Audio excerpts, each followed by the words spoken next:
I am Caesar Rodney of Delaware, sheriff, soldier, and the man who rode through a thunderstorm to cast a single vote.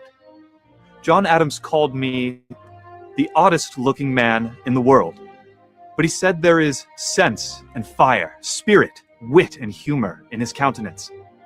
I'll take that kindly.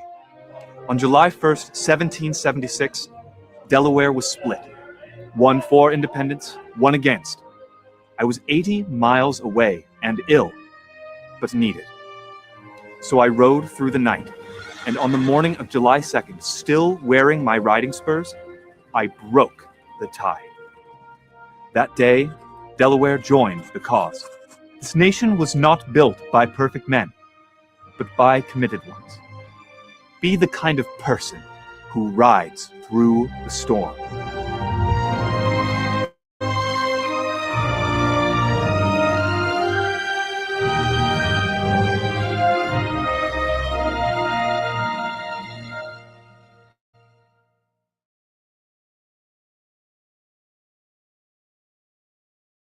This is Milo. Pets are family. But every year, 10 million go missing. And the way we look for them hasn't changed in years. Until now.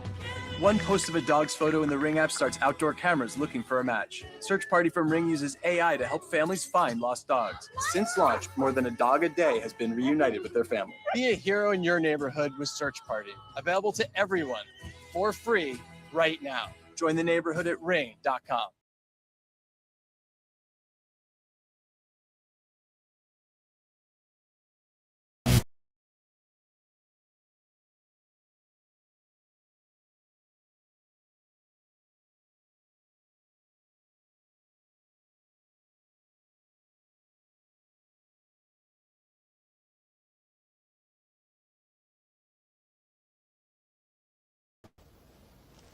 This is the world that you know. The world as it was at the end of the 20th century. It exists now only as part of a neural interactive simulation that we call the Matrix. You've been living in a dream world, Neo. This is the world.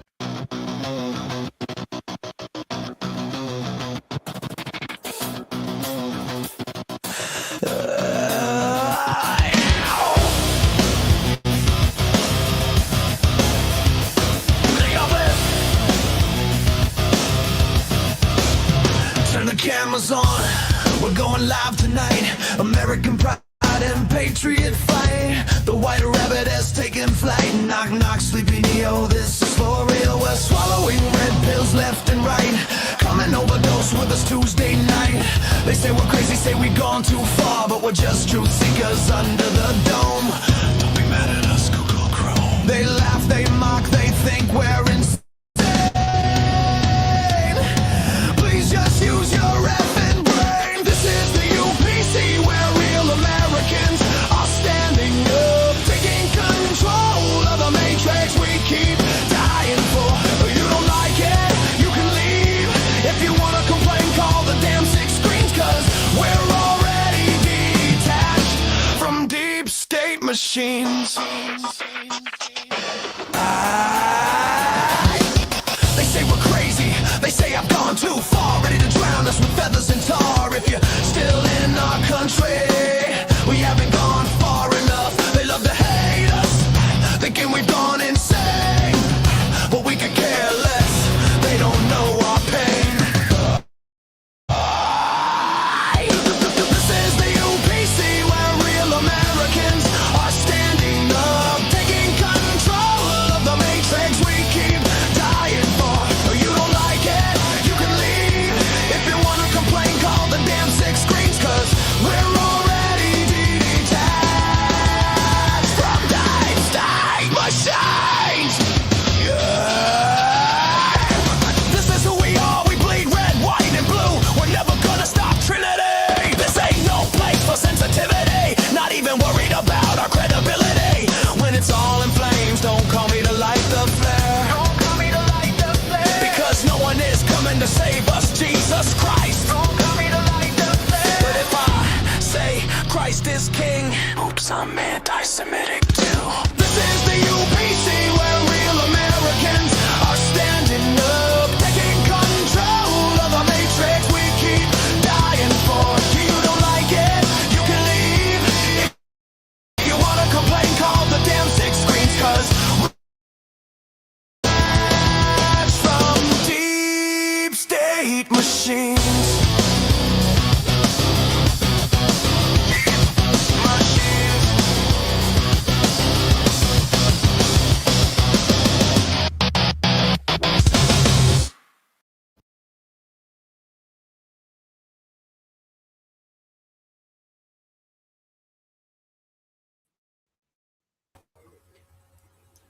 Hey, Jimmy. Good evening, Ruby. How are you? Doing good. I'm so glad everybody's here because it's going to be a long night, but it's going to be a fun night, but it's going to be long. Like I could already tell by what we've kind of already talked about and what has happened this week since, I mean, I'm thankful we talked about it last Tuesday, but I mean, it's heavy. It's a lot. So Yeah. Jimmy said, take notes. In the chat. Yeah, we're gonna shoot for 11:30, but we might end up being here till 12. We'll see what happens. We'll see how long we can last. Yeah, depending on, I'll put the link now if anybody wants to join right now. Please do. Give me 1 minute. Okay, so whoever's in the chat, let's just say a quick hello to everybody. Leonard is here, Dallas, Jesse, Justin, Willie, Mrs. So Much More, Dehydrated Nurse, John Marciano, like always. Who else? Lady Rock. Do you happen to know who this is, Jimmy? Yeah, I'm not sure if she's on here. Yeah, she's awesome. Oh, okay. Oh, that's nice. So it's the first time I see her here. So hi, Lady Rock. Welcome to She's one of my longtime Facebook friends. Ah, okay. We got Jay in the chat, Beverly. Who else is here? Okay, perfect. We got everybody. Leonard, how's it going? It's going well. How are you tonight, Ruby and Jimmy? We're good. Doing Hope you good. Ooh.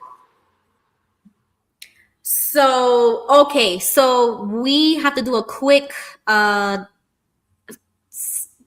would you call it an announcement? I guess, I don't know. I just wanted to send love and thoughts and prayers to Bo Booth. He joins us regularly on the UPC, and I think he is going through a lot right now, or I think some medical issues. I'm not too sure what it is, but Bo, if you're watching, we love you. I'll pray for you. Get better soon, whatever it is.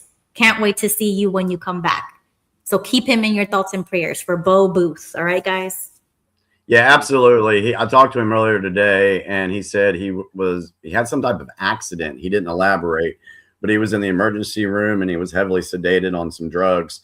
So hopefully he'll be all right. He did say that next Tuesday he will be on call for his job, so he won't be able to present the information that he was working on next week, but he's shooting for the February 24th episode to be back sharing information and doing that presentation on the whole occult symbols and stuff like that. Mm-hmm.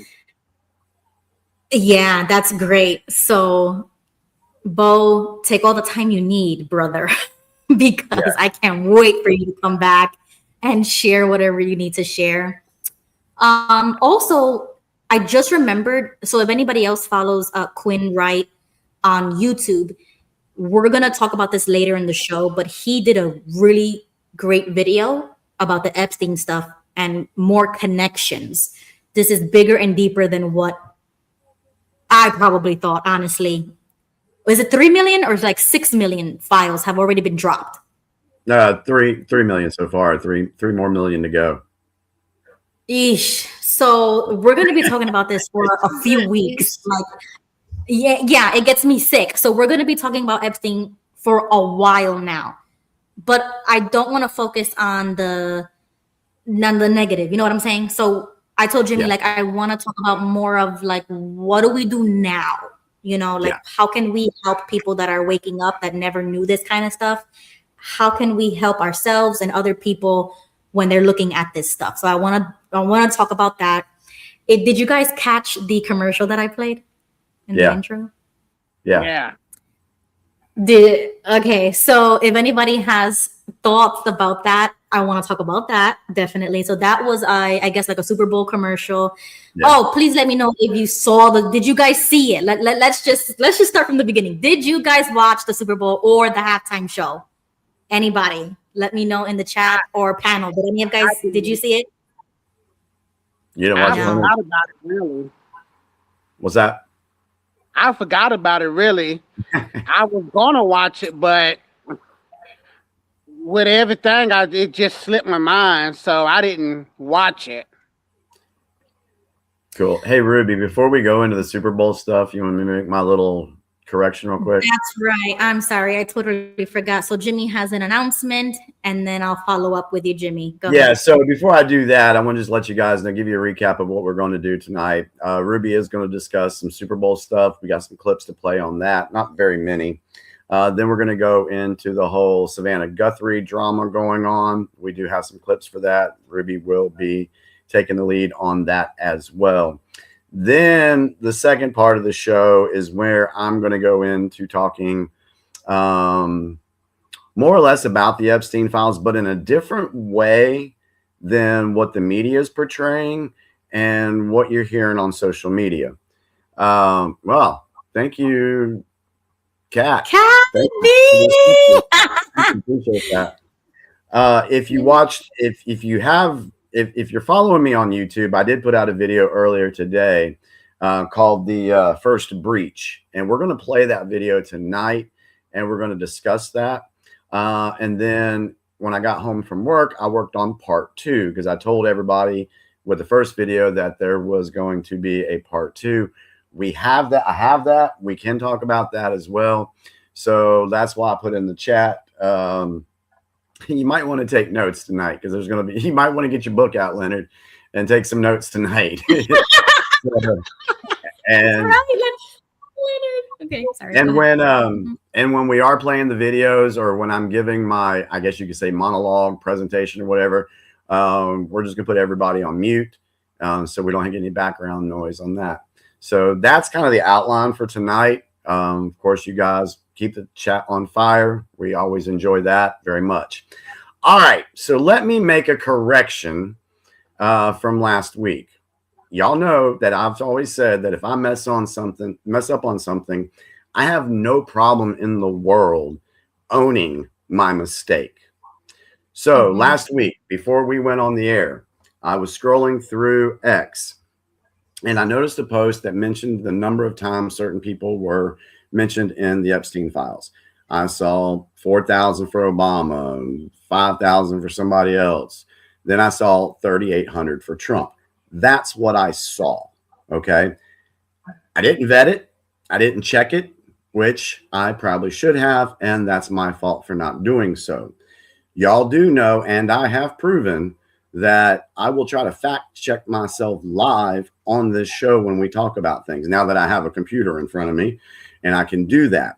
I did that last week when I said that there were 65,000 phone calls that went unanswered on a tip line that was set up for immigrant children going to different sponsors during the Biden residency. So I have no problem doing it. So I did make a mistake. It wasn't 3,800. It was 38,000. Now, I misspoke. Yes, I did. I apologize. However, there are some people who think I'm a liar because of it. And I'm not even going to mention the person's name because I'm not going to give them that clout. But seriously, I misspoke. And now you're going to make an 8-minute video about me being a liar? Get a life. Yeah, I mean, I'll follow up real quickly with that. Is our intention is to bring the information forward, and if it is wrong, by all means, please hit that link, join the stage, and share. You know what I'm saying? Like that's the whole point of this. So yes, we make mistakes. Yes, that's our job and our responsibility to look stuff up. But if you hear something that is completely wrong and you got the proof right in front of you, join the stage, let us know, or say it in the chat like that. Like, this is an open panel, like we welcome the information. That's what we want. We want you to correct us if something is wrong. So please do so. So yeah, I just wanted to make sure I put that out there so everybody knew. So like I said, I'm going to make mistakes. I've done over 200 some videos. Do you think I've been perfect in every one of them? No, not every one of them.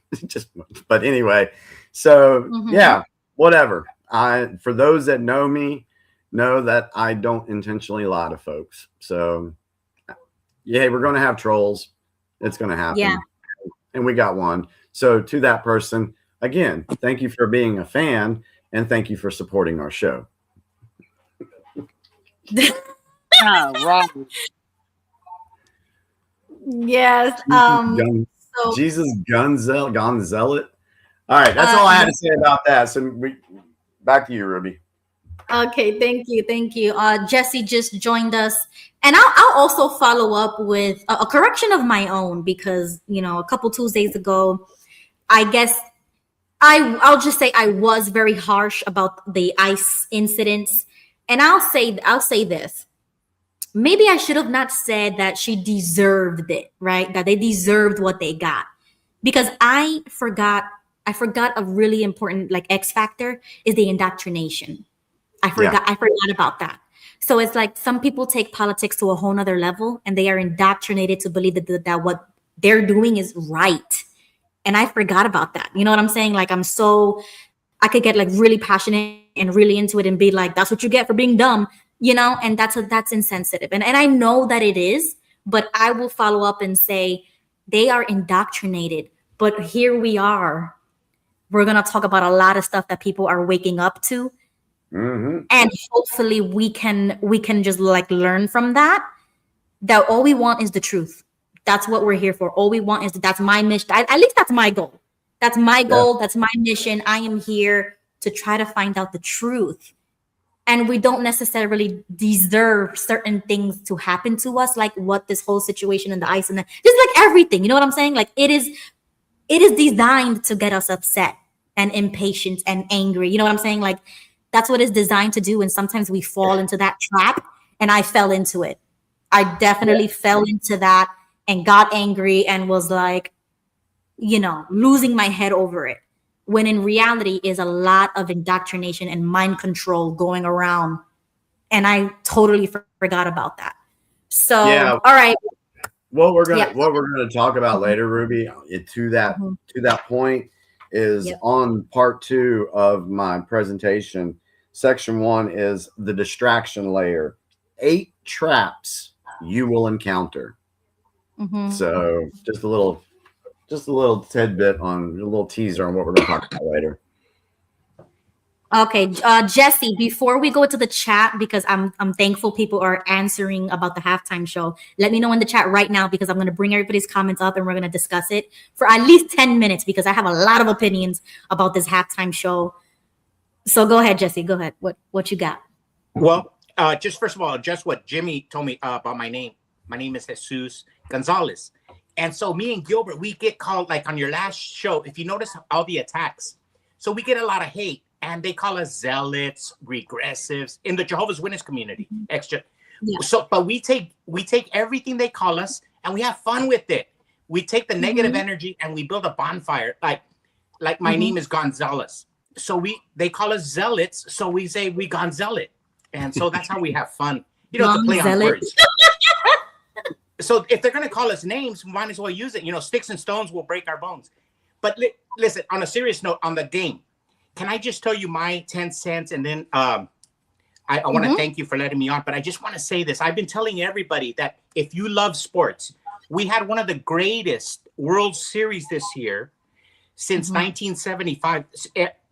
And Roger Goodell, it's not Bugs Bunny who should be at fault. We really believe, Gilbert, that the NFL commissioner is a disgrace and he should he should resign in disgrace. We feel it's not Bugs Bunny, but it's really the NFL commissioner, because this is the 250th birthday. I remember 1976 watching the All-Star game, baseball and football. And I challenge anybody, go to YouTube and watch the games. 1976 All-Star games and the World Series. You will see America celebrated everywhere in the stadium. Happy birthday. It was a unifying spirit, even after we had come out of Watergate.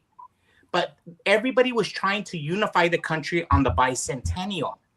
And Roger Goodell, being a college-educated lawyer, whatever he is, a white guy of all things, a white liberal. And why does me and Gilbert, two Mexican beaners, have to be educating this guy on civics? Think about that. Yeah. He took a perfectly good opportunity to unify the country, and he divided the country. Right. If any young football player, he's 19, 20, 25 years old, does that, brings disunity or dishonor to the game, then they're going to be fined for conduct detrimental to the game. Roger Goodell disgraced the NFL. I feel, and this is just my opinion, he should resign in disgrace. He really hurt the country, and he hurt the beloved game of football. Wow, I totally agree. I just wanted to share that. I'm sorry for that rant, but that I really feel really strong about. You're fine. Leonard, do you have something to say about the game? Yeah, Leonard, do you have any opinions about that?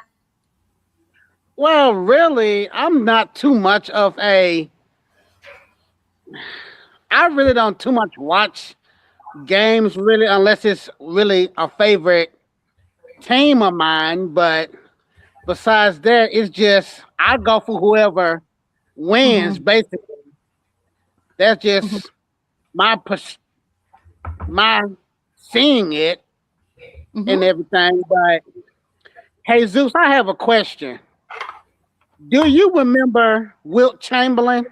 Yes. In 1976, outside of Yuma, the 310 to Yuma, our railroad station, the Freedom Train was parked there. January 22nd, 1976. The Constitution was there. Everything was there. I don't remember. I was a baby. I was a little kid, and I begged my mom and dad to take me. The only thing I remember, literally, was Wilt Chamberlain's shoe. And it said, the greatest basketball player of all time. So I grew up with that image of America, the greatness of sports, the beautiful. And I really believed Wilt Chamberlain was the greatest. And when Muhammad Ali said, I am the greatest, as a little kid, I really believed it. That's the beauty of sports. So what was your take on the halftime, Ruby? Yeah, so I got 5 comments that I've starred about the halftime show. So I'm going to read them really quickly. Jay in the chat says, it's a business move, maybe not a good one, but American football wants to be like soccer, a worldwide sport. It probably wasn't a good move at all once, though. Boom, he nailed it. He nailed it. Yeah, Yes. they're definitely trying to expand it. I think next year they're supposed to have a record 9 games overseas next year. So they're trying to take it outside the United States. They've done it, for a while now, at the beginning of the season, but they're trying to take it worldwide, or at least in the Western Hemisphere. All right. I agree. Truth Seeker says it was amazingly beautiful. And I'm going to build on that one. John Marciano says Big Bunny propaganda halftime. Totally. 1,000%. Okay, let's see. Dallas said, I visited our neighbor and investigated part of the Superbowl Sunday, and we saw many things wrong in the halftime. So I'm interested, Dallas. If you want to elaborate, let me know in the chat. Okay. Y'all do know who orchestrates and heads up the halftime show, right? Jay-Z, No. my understanding. No, who's that? Ruby? Jay-Z. So I think it has a lot to do with Rock Nation and all of that. Yep. And this is the Hollywood. I I do not want to say devil worshippers. I don't want to say that because I don't know that for sure. But there's definitely something wrong. Or something's going on, and that's why I think everything is rigged, everything is fake, and that's the only reason why Bad Bunny got that spot, etc. You know, like we talk about this before, but are you guys letting Roger Goodell off the hook? No, Roger Goodell's an ass. Just straight up. He needs to go. Illuminati. Thank you, Justin. Because I was trying to look for it. Thank you. One thing I wanted to say about the halftime show real quick, Ruby, is I didn't like and I know this is probably not going to be a popular opinion, but do I ever say anything? No. So anyway, I didn't watch the halftime show, and I did not watch the TP USA halftime show either. Oh. I didn't watch either one of them. One, because I do not trust TP USA or Erica Kirk, that little, well, let me just say what I'm saying about her. And I didn't like it because to me, it looked like a dividing thing. I know they were trying to sell it as, oh, this is going to be America and this is what you guys are going to like. But to me, it looks like they were intentionally trying to divide folks. Yeah. I bailed out for that same reason, Jimmy. Yeah. So TP USA could have done nothing. And then for the folks that didn't want to watch the halftime show at the Super Bowl, they could have switched and watched something else. Or they could have just turned it off for a little bit. Yeah, we didn't have to engage. Mm-hmm. Yeah, so I chose not to watch either one of them. Okay, well, I did watch a little bit of the Turning Point one. I mean, I liked it, but it didn't have the same feeling for me. No. It felt like more like The Voice, you know, like a show, like a singing show.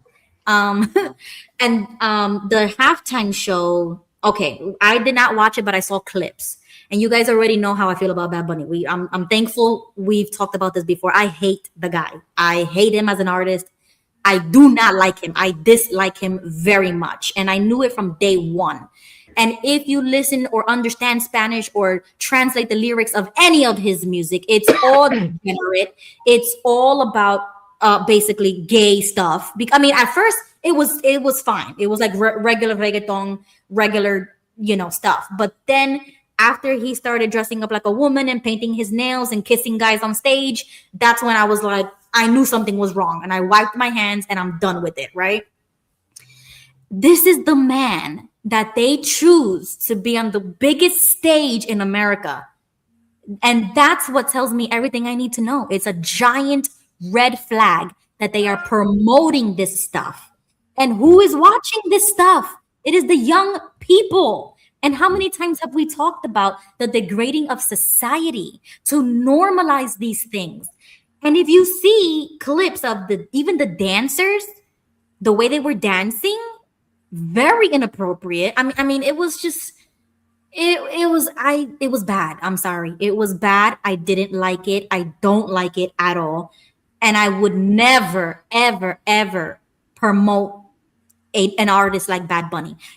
And even if they wanted to have Spanish speaking or like Latin, like Latin singers or an artist, you know how many other people are 10 times better than Bad Bunny and could have represented America like in that way and done a great job with it, but they choose Bad Bunny? Why? Yeah. It's wrong for me. Go ahead. See, my problem is now with the music industry in its entirety is that music has really went straight to hell. I can just say it like that. Music now has went straight to hell because I remember there was a certain music group that I liked it growing up, and comparing this music group to now, I would prefer that group than the music of today. And remembering the music that I liked it growing up 25 and 30 years ago and seeing that it has how it has changed now, I can just imagine during the generation of my grandparents and their siblings.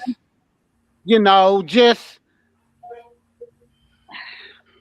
it's just a different scenery of music now.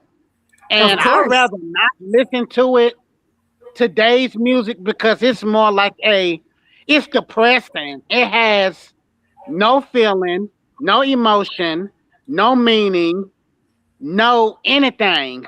It's a gimmick, Yes. basically. Yes. Music today is a gimmick.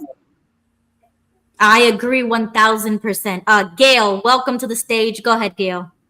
Hi, good evening. I just want to let you know that Jay-Z is the one who picked Bad Bunny. And he's now calling himself Jehovah. Oh my God. Yeah, that's so that old. will tell you in a nutshell what the whole thing is all about. And you know, it's funny. I don't know if you saw the commercial for the ice commercial right after Bad Bunny halftime show. It was a great halftime. It was a great commercial, and it was really promoting the ICE agents. It was really well done. So that's good. Thank you. Thank you, Gigi. I appreciate that. One of the things too is, you know, a lot of people were saying before the show happened, you know, when he announced it that he was going to be doing it in December, there were so many people that were just like, you know what, why don't we have an American singer? Why don't we, you know, he's going to do it all in Spanish. No one in that stadium other than, you know, some of the folks who can speak are going to understand it. Majority of people are not going to understand it. But they did a slap. They did a slap in the face to us, and a lot of us didn't even catch it. Ruby, can you share the screen real quick? Yes. Or okay, go ahead.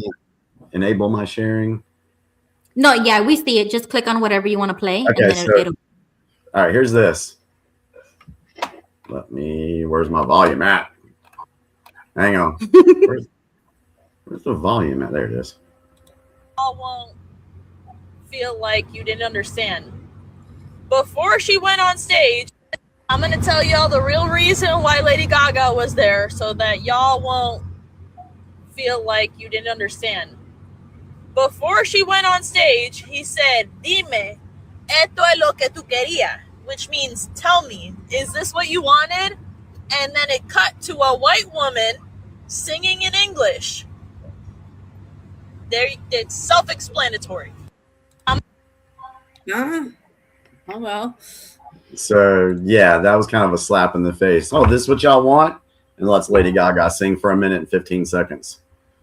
And that's another thing, because why would he pick Lady Gaga? Have you seen those photos of her with that witch and them at this party eating a replica of a corpse or something? Like, they're heavy into this stuff. And Lady Gaga? Yeah, there's pictures of Lady Gaga with Marina Abramovich along with Jay-Z. Exactly. Yeah, so you're right. It's a whole satanic Illuminati show is what it was. Yeah. And some were saying that he was wearing a bulletproof vest because apparently there were threats, which we don't know how credible. That's allegedly. No. There was no credible evidence of that. And they said that the grass people, they were basically set up to be a shield. So kind of to protect him from said threats. So, please. I don't believe that. I'm sick and tired of these people acting as if they're a victim or something, or acting as if they have to like represent a certain race or culture.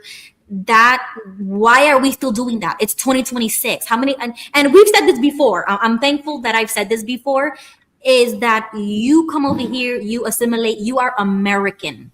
Okay. They were waving international flags or whatever. For what? You see what I'm saying? Like, it was just useless to me. I don't like it. And Bad Bunny could go home. Go home. We do not need. He's not going anywhere. He lives in Los Angeles. He just bought an $8 million home in Los Angeles. Are you serious? Yeah, look it up. 8.8 million. And also, what they should have done was translated his singing into English.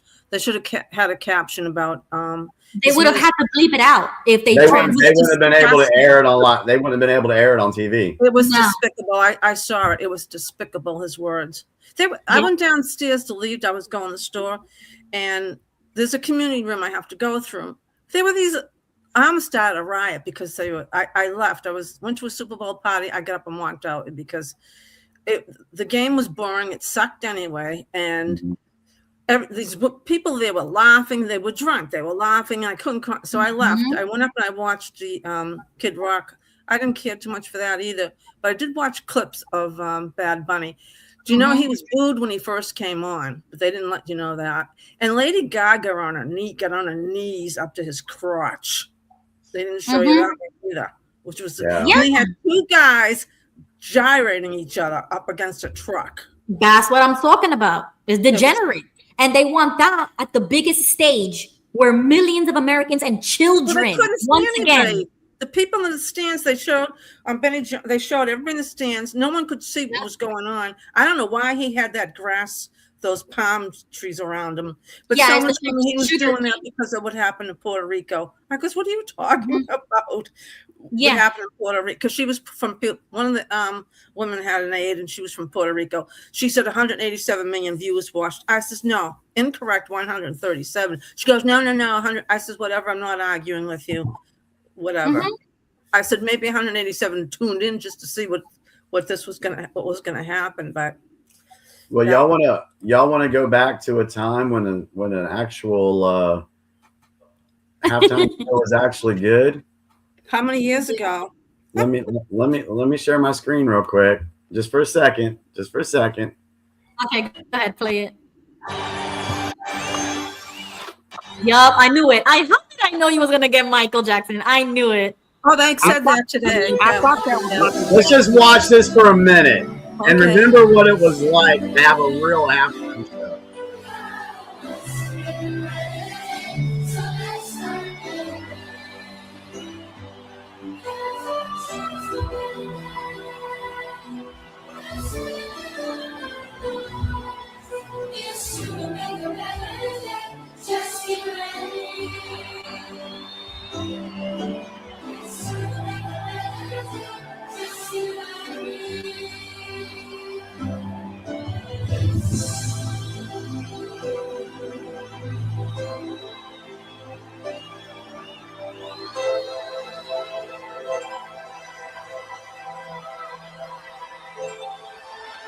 Today, lots of symbolism in there. We stand together all around the world, joined in a common purpose to remake the planet into a haven of joy and understanding and goodness.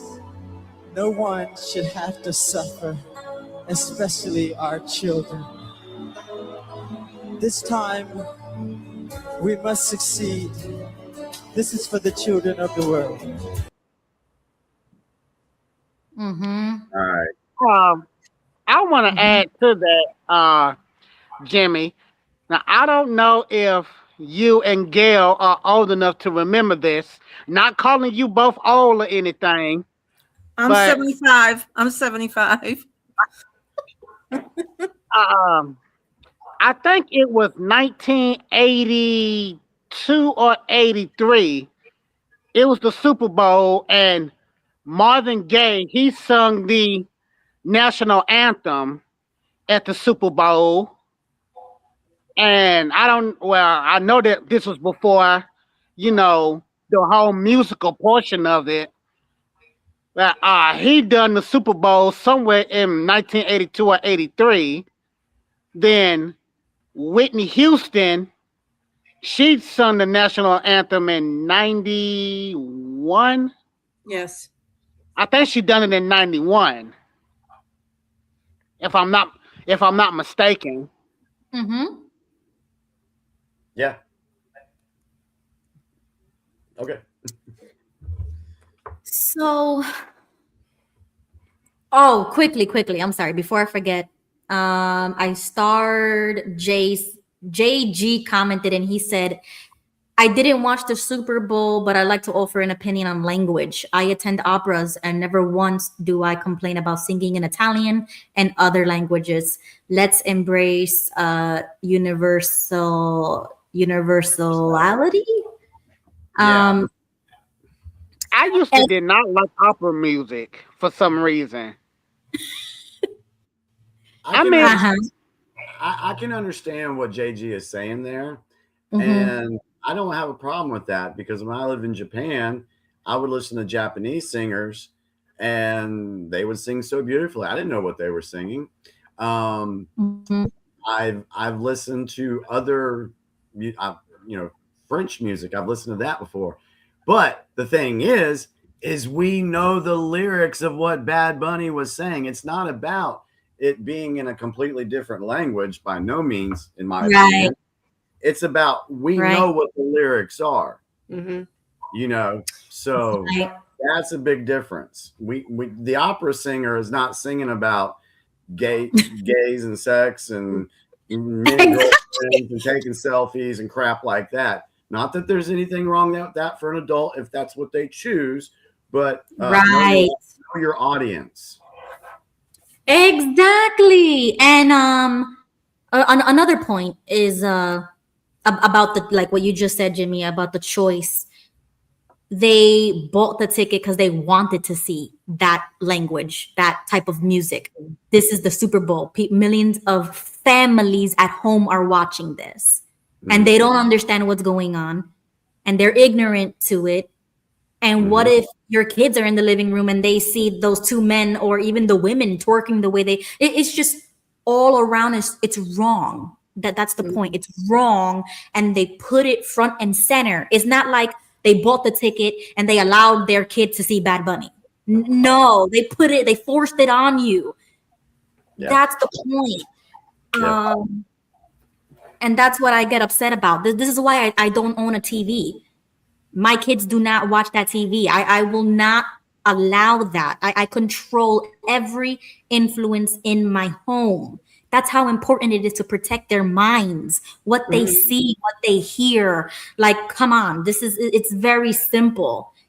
And I hate that our entertainment system, our government and everything, they don't enforce those things. They be cursing on TV. They be showing kissing on TV all the time. You see what I'm saying? It's like, when did we lose that?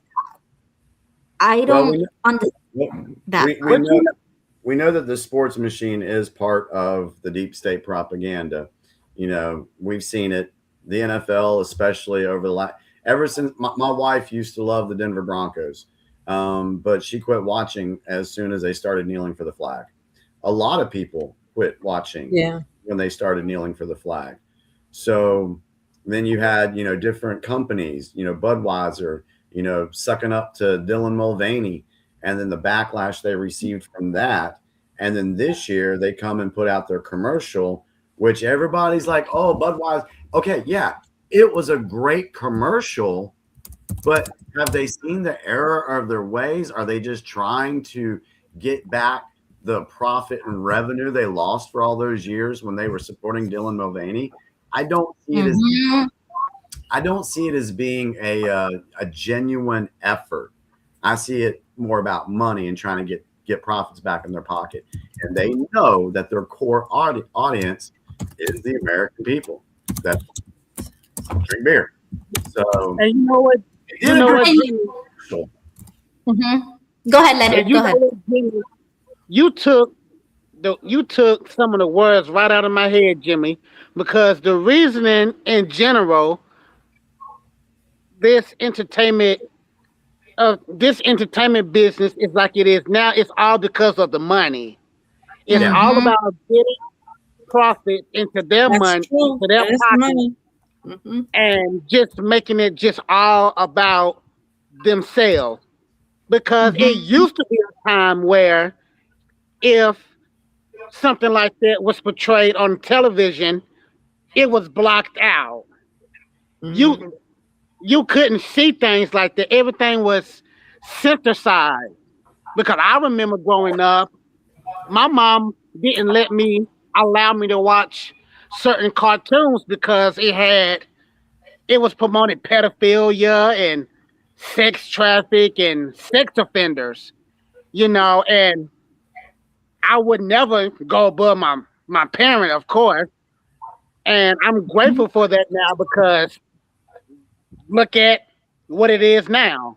We have TV shows, we have movies that's portraying sexual immorality and everything else in between. And I had to stop watching a certain film director because majority of his movies are based on pedophilia and domestic abuse.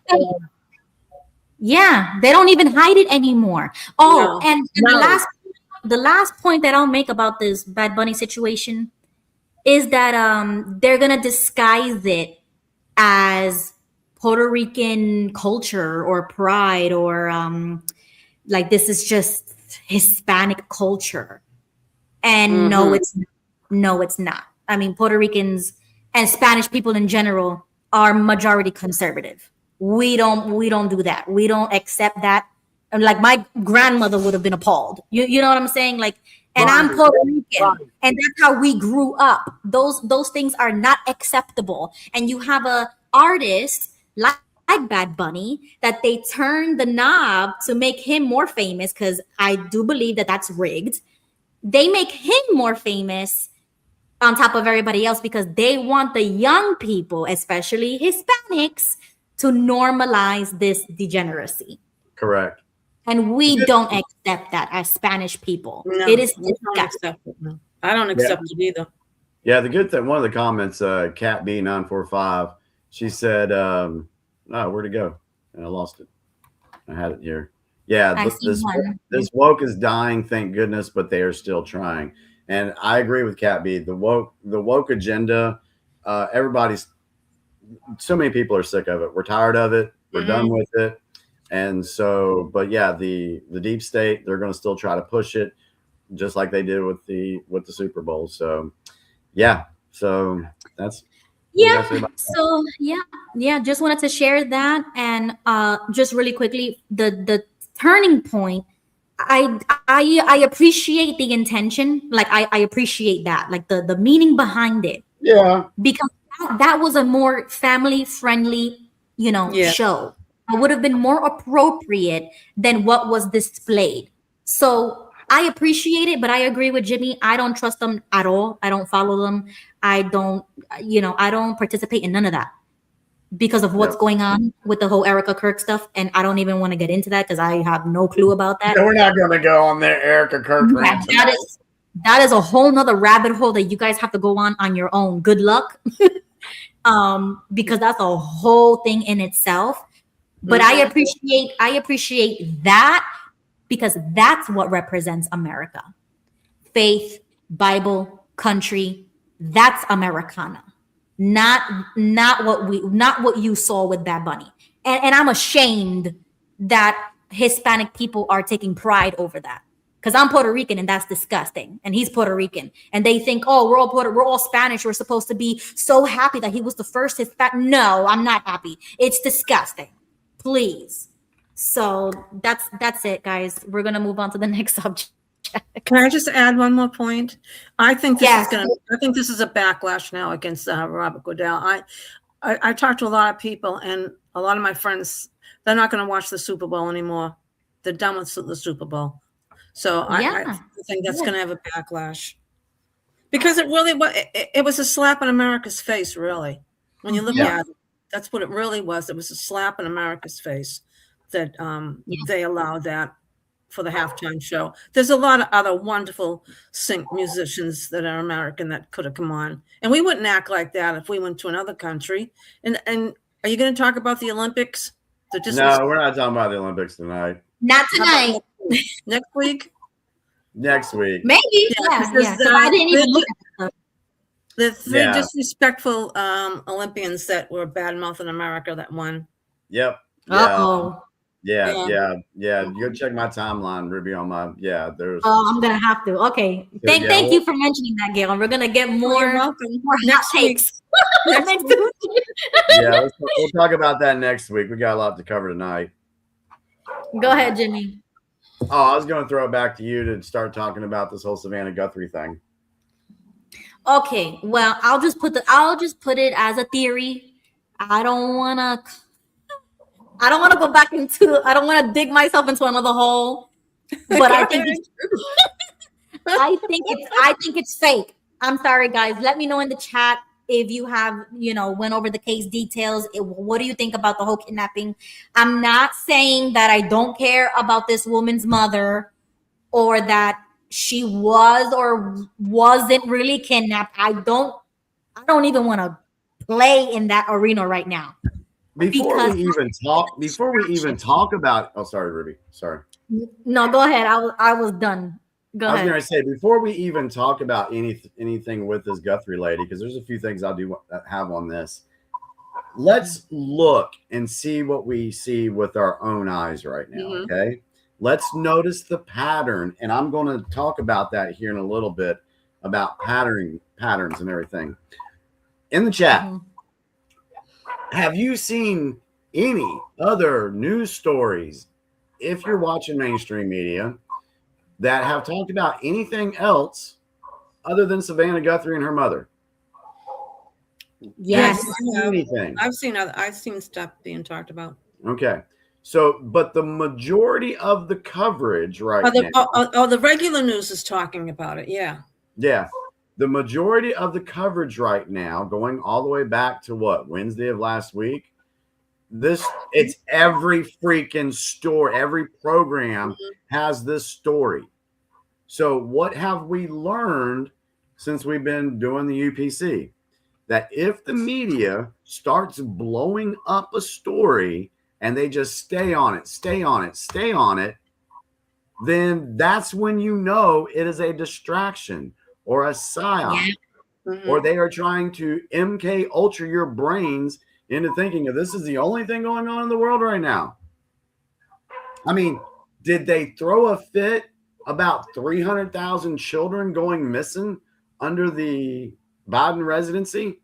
No, they didn't say jack crap about that. But, and I'm not being insensitive, but we have one mother missing. God forbid anything happened to her. I hope she's safe. I hope she gets back with her family. She doesn't deserve anything bad happening to her. I don't want my trolls to miss exactly. That's why I said what I said too. Yeah, misquote me. But it's selective outrage. Remember the song we ended with last week on the UPC or 2 weeks ago? The outrage cycle, it keeps going and going. So once you see it all over the news, and we all know that there's a lot more shit we could be talking about that than her. That's why we're here. So can I just say something that I just want to say something that my thoughts roll like you wouldn't believe. I'm always scheming. Well, anyway, Gates was being interviewed by the daughter. I just found this is how my mind. She was asking him some very personal questions about venereal disease, and she, without accusing him indirectly, she accused him of lying about being an Epstein's because he kept denying it because he had dinner with them once, but there's documentation to prove that he was there. Well, anyway, she's interviewing him and asking him questions about the venereal disease he supposedly contracted, and the next thing you know, the mother's gone. I don't know. I'm just making a connection. I'm probably totally off. But I'm just making. Oh wait, is she the one that did that interview? Yes, her daughter. Really? Yes, that's where my mind's going. Whoa. Okay, so now you're on to something there, in my opinion. Because I need to go do a search real quick if you can. Find out when the date of that interview was. It was last week. Yeah, I need to know for sure what the date was. When they did the interview. And between that interview and the time the mother went missing, what was the time frame on that? One day? That I don't know. You want me to find out? That would be interesting to find out. Okay. Yeah. And also, remember Virginia Dubray's mother got kidnapped as well, right after this new Epstein files came out. Yeah. What? Yes. I did not know that. You see, wow, this is crazy because I kind of I spoke to Jimmy earlier today, and I told him, I was like, this is either it's fake, it's all a hoax. The mother's perfectly fine, and they're just playing a part to distract the masses because of all this Epstein stuff, or she really did get kidnapped because somebody is not playing ball anymore, and this is the retaliation or punishment because of who Savannah is. So when celebrities or big people get in the news like this with a suicide or kidnapping or whatever, that's what raises my thing. Like, why are we paying so much attention to this just because she's the host of the show or something like how many other millions of people are missing or kidnapped, and we're focusing on just one woman, one family. So let me share something with us, Ruby. Let me go over to my TikTok again. And Joseph joined the stage. Hi, Joseph. Hi, Joseph. Hello. Hi there, Joseph. It's fine, Dallas. How are you doing? Well, great to have you on with us here. Okay, your screen is sharing now. Jimmy, go ahead. Let me share this real quick, and then we'll go to Joseph and Dallas for their take on this. But check out what this old lady was saying. It's really interesting. Good morning, everybody. Well, I tell you what, I went down a rabbit hole this morning. I had an extra hour before I had to get up and get ready for work. I went down the rabbit hole of Savannah Guthrie. Now, we've all heard about her mother being kidnapped out in Arizona, but I dug a little farther. Her husband, his last name is Feldman. He worked for the Clintons the 8 years they were in office. Okay. He started a company called Grover Park. Basically, what they were scrubbers. They would scrub the internet of anything bad that they did not want the public to find out. They would scrape the whole internet. So when you did a search, you couldn't find out anything about it. How much you want to bet? Because the Clintons are going in front of Congress that they struck out to this guy because he was their cleaner. We've all heard about the 50-some-odd people that have had questionable deaths behind the Clintons. We've all heard about them. Not one person in this country has not heard about them. So how much you want to bet they want to keep this guy silent to get his mother-in-law back? So tonight I'll end up having to do some more research, but right now I don't have time. But if you have time today, please go down that rabbit hole, because you are going to find out so much information. It's going to go boom in your head. You go, oh, hell, she might be on to something. Wow. But mark my words, this has something to do with the Clintons. I'll see you folks on the flip side, and happy hunting. Yo, I like her. Yeah, I do too. She has a real good point. So yeah, there's some connections there, and let's go ahead and acknowledge Joseph and Dallas, and then I got one more clip on this subject I can share with you guys. Dallas, what you guys say tonight for tonight's show? Well, I saw that halftime show, and one of the things that looked like it was 3 posts where it looked like the crucifix is right there. It looked like as if Jesus Christ was on one and then the others next to him. You see that in there? I saw that in the halftime show. No. No, I didn't see that. Yeah, he was climbing up. He was making a big mockery of our Savior right there, right? From what I saw, that's what it did look like. He was climbing up what looked like to be a cross. And real quick, 587, we'll get to the Epstein sighting stuff here in a little bit. So we'll talk about that. And also that with that, one of the last flags I saw was an American flag. I was investigating it myself. I was watching it just for investigation purposes. Yeah. Exactly. Because you know how Jimmy said there's a lot of even signs and symbols, even with the Michael Jackson thing. I want to ask you about that later. I'm gonna let you do your thing, but like that's what I even think about. Literally every suspicious death, even Epstein himself, which I agree with 587 that there was a spotting of him allegedly in Israel. I don't know if you saw that photo, but I think that's what's going on. The exposure is behind the scenes, and they want to keep us all distracted with this bullcrap on TV, sports, and this kidnapping. Because it's like a freaking movie. Everybody's entertained right now. That's what I was. Joseph, what you guys say? What you guys I say? agree with you. Well, I agree with Ruby. This is all a distraction in order to take our minds off what's really happening in the world. So we won't, do any research. We're all concentrated on this Guthrie, abduction, whether she is alive or dead. We're talking about now deadlines of, giving the ransoms. There's a second deadline. It just keeps going on and on. And you could talk even in social media. There's 24-hour shows of just looking at this house. Yeah, That's all. It's nothing but distraction, and I think there's a lot of deep holes that we should go down and do some research, especially exactly. Epstein. Right on.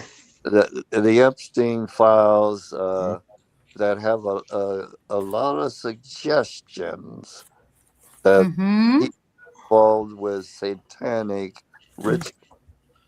Right on. And not only that, he was selling hundreds of pounds of so-called jerky. Oh, that's human body. Yeah. Yeah. Let's medical advices about adrenochrome. Oh. So it makes you wonder what's really happening. Yeah, we're gonna get. What about those tunnels that he has on the island, and also the tunnels in that new Mexico ranch of his? Oh yeah, that thing goes like 6 floors deep. You know, the FBI to this very day has not been able to do any investigation on that ranch.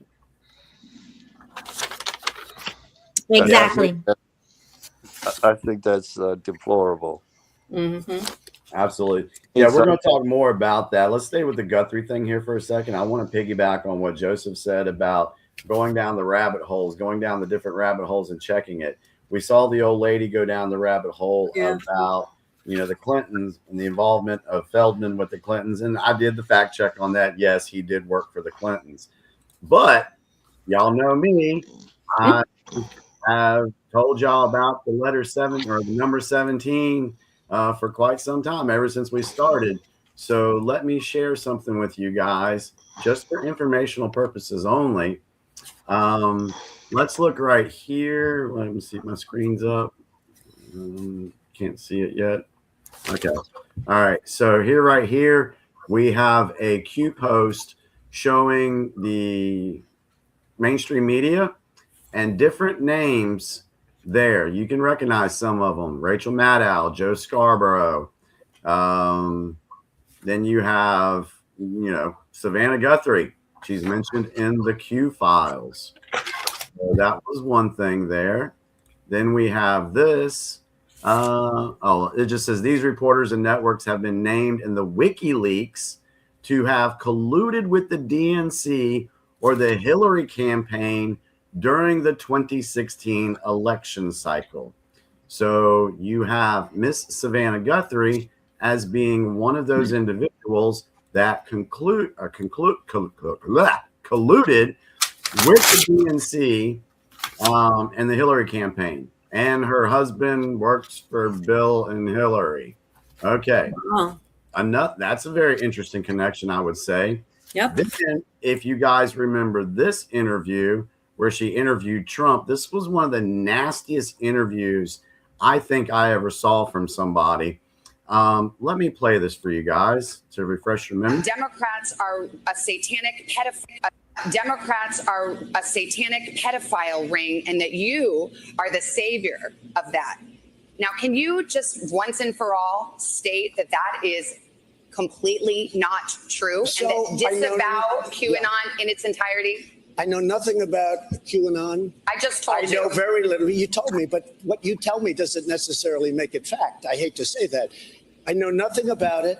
I do know they are very much against pedophilia. They fight it very hard, but I know nothing about it. They believe it is If a you'd like satanic me to cult run by the deep study the state. subject, I'll tell you what I do know about. I know about Antifa, and I know about the radical left, and I know how violent they are and how vicious they are, and I know how they're burning down cities run by Democrats, not run by Republican Republicans. Senator Ben Sasse said, quote, QAnon is nuts, and real leaders call conspiracy theories conspiracy theories. He may be Why not right. just say it's Can I be crazy honest? and not true? He may be right. I just don't know about QAnon. You do know. I don't know. No, I don't know. I don't know. Let me tell ask you all another about it. thing. Let's waste the whole show. You start off with white supremacy. I denounce it. You start off with something else. Let's go. Keep asking me these questions. I do have one more in this vein. Let me just tell you what I do hear about it is they are very strongly against pedophilia, and I agree with that. I mean, I do agree with that, and I agree But with it. there's not very a strongly. satanic pedophile I have cult no they run idea. by. I know You nothing don't know about that? Okay. No, I don't know You that. just And neither- this and neither week. do you know that. Okay, just this. Wow. Well, Yeah. So, interesting, huh? Yes, it is. And notice when she was saying, yeah, that's just this satanic pedophile. That's just a conspiracy. What the have we just found out? Exactly. Or what is the public just found out here in the? So I think everybody, not everybody. Let me take that back. I think the trolls that have been hating on the people that have been following Q owe us a damn apology, because we tried. We mentioned this stuff. We were laughed at. And they knew about the media knew about this stuff, and they were trying to do one of them gotcha moments with Trump on that interview, and he didn't take the bait. Good. So that's who this lady is. Did you have something to add, Leonard? No, I was just going to say that I'm gonna leave out, and I've enjoyed talking with you all. And I was thinking about doing some homework myself about some things, and I just want to also say Happy Valentine's Day to everyone. You too. Thanks, You Leonard. too, Leonard. Happy Valentine's. Thank you. And maybe one day we'll be able to talk about the topics that I've researched. The Constitution. Yeah. Yeah, we haven't forgot about that. We haven't forgot about that, Leonard. You and Bo are on the list. Both of you Yes. guys are on the list. So keep writing, keep digging. And before you do any other research about anything else, I would recommend you to pray. There's a lot of evil out there, and these rabbit holes are dangerous. I wouldn't I know Jimmy said last time that I've been hesitating to really talk about this like the way we are, but I'm glad we are doing it. We're doing it the right way. You know what I'm saying? So if you do it on your own, do a prayer, because there's a lot of evil stuff out there being uncovered, and the public is finally realizing what Jimmy has been sharing with us for a really long time. So thank you so much for joining, Leonard. Thank you, Leonard. Well, thank you for being with us, dropping by, Leonard. Thank you for being with us. Yes, sir. Good night, Leonard. Nah. Bo is Hi, in the buddy. chat though. Hi, Bo. Hope you get better. Where All is right, he? any last comments on Guthrie? No. No. Nope. I He's no believe concern. 100% that she was involved in something and they took her mother for it. And this is punishment. It might be a humiliation thing in public for her to be begging like this to the public and her to be vulnerable and her to be on her knees right now about her mother. But I think she was involved in something, or her husband. Now that you mentioned about her husband, something is going on. Yes. Yeah, this definitely, in my opinion, is a way for the deep state to, or at least the players that are left on the board right now, to try to send a message to the media saying, hey, if you're going to cover this stuff, bad things are going to happen to you guys. I think this is the message they're trying to send. Yeah. But like with any other story that has come out, what do we find out a week or two later after the mainstream media quits talking about it? We start hearing the truth about those stories. Kind of like with what, and I'm just going to switch gears here for just a second. Jane Spitfire saying POTUS 47 talks about white supremacy after the photos he made with Obama monkey faces. Right there. Oh. Okay, Jane, I understand what you're saying. But he made with, so you're telling, according to that comment, if I'm reading correctly, are you saying that Trump made that meme or made that video? That would be inaccurate, with all due respect. Basically, what they were showing on the White House social media was a clip about election fraud. And then if you're ever scrolling through Twitter, TikTok, especially TikTok, once a video is done, it auto scrolls to the next video. And that's what happened on this, is they were playing that election clip and then it automatically scrolled. And then whoever was running it, probably a staffer or whatever, saw that and was like, oh crap, let me stop this. So if you go back and look at that whole clip, it was a satire, a parody of the Lion King. And the only thing you did see was the Obamas being portrayed as monkeys, but you didn't see Governor Pritzker, portrayed as an elephant. You didn't see Oprah Winfrey. You didn't see what's his freaking little name, Hakeem Jeffries. There was a bunch of other. It showed Joe Biden as a ape or an orangutan or something like that. So that video had nothing to do with Trump. Trump didn't create it. Trump didn't make it. Unfortunately, yeah, it shows up on his Truth Social, which sucks, but doesn't mean that he had anything to do with it or anything like that. So again, this is just another one of those things that the left is trying to grab onto, or say the deep state, to take any type of views away from what's actually really going on. It's another distraction.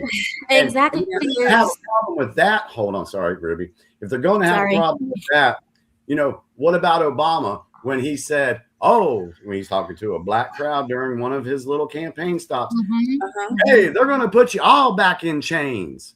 Did you say anything about that? So anyway. Yeah, I mean, I was gonna say, I'm not gonna even waste my time on that.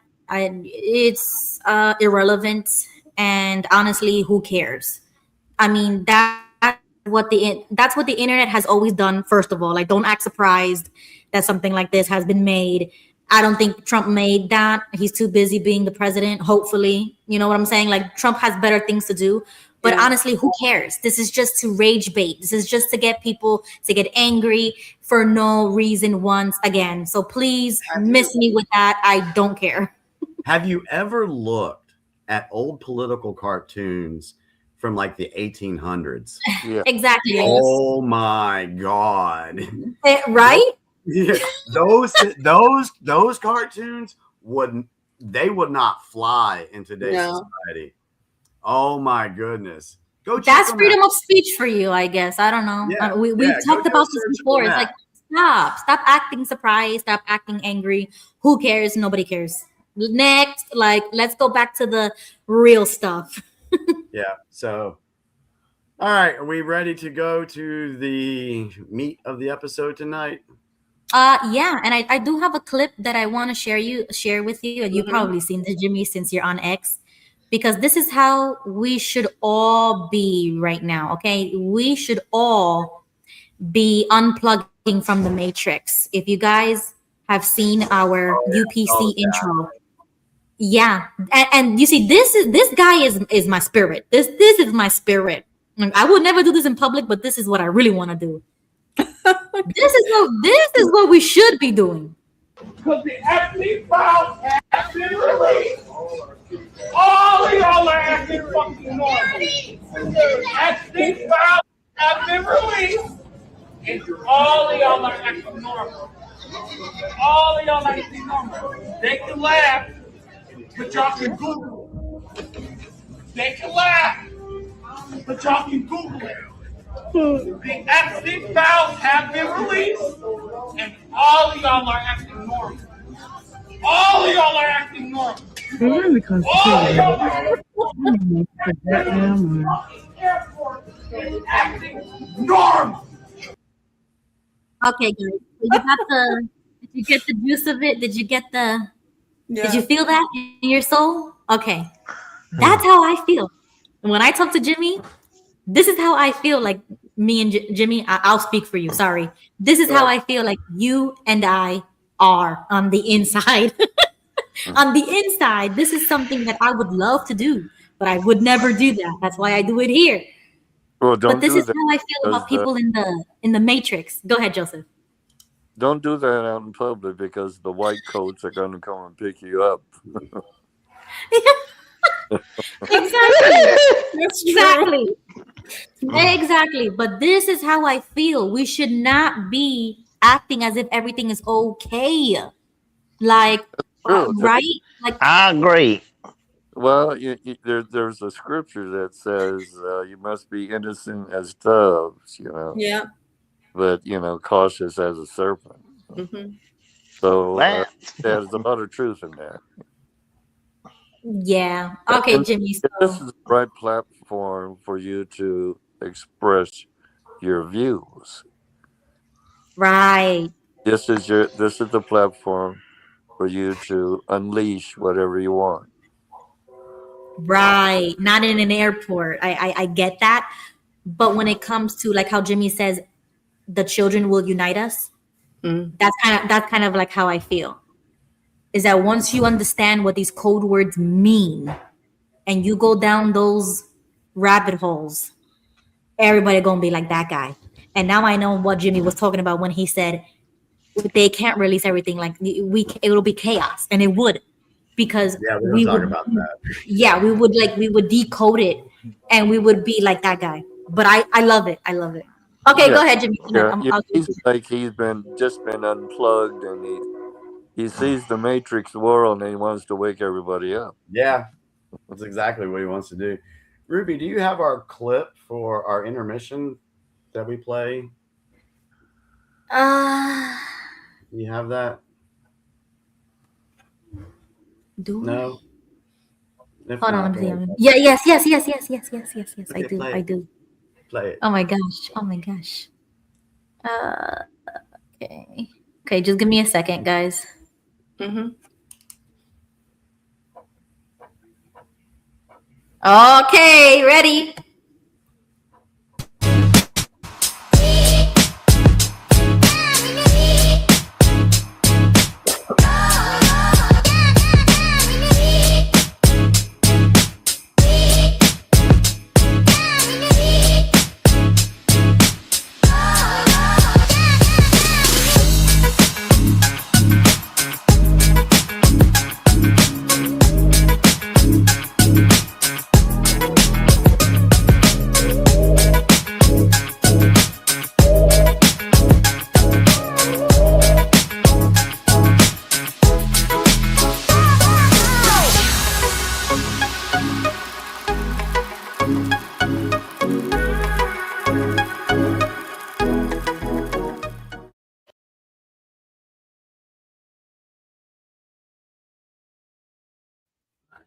Okay, guys, you can unmute yourselves.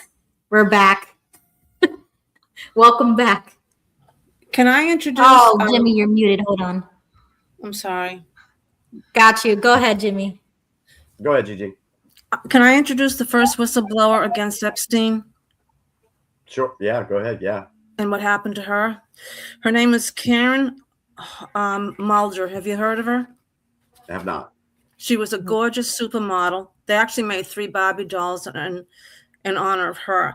She was a supermodel for Victoria's Secret and Guess and Ralph Lauren. Well, she was used and abused. She said she got drugged and they did unthinkable things to her. What happened in the night? She went on TV in Denmark and blew the whistle on Epstein and what was going on with children.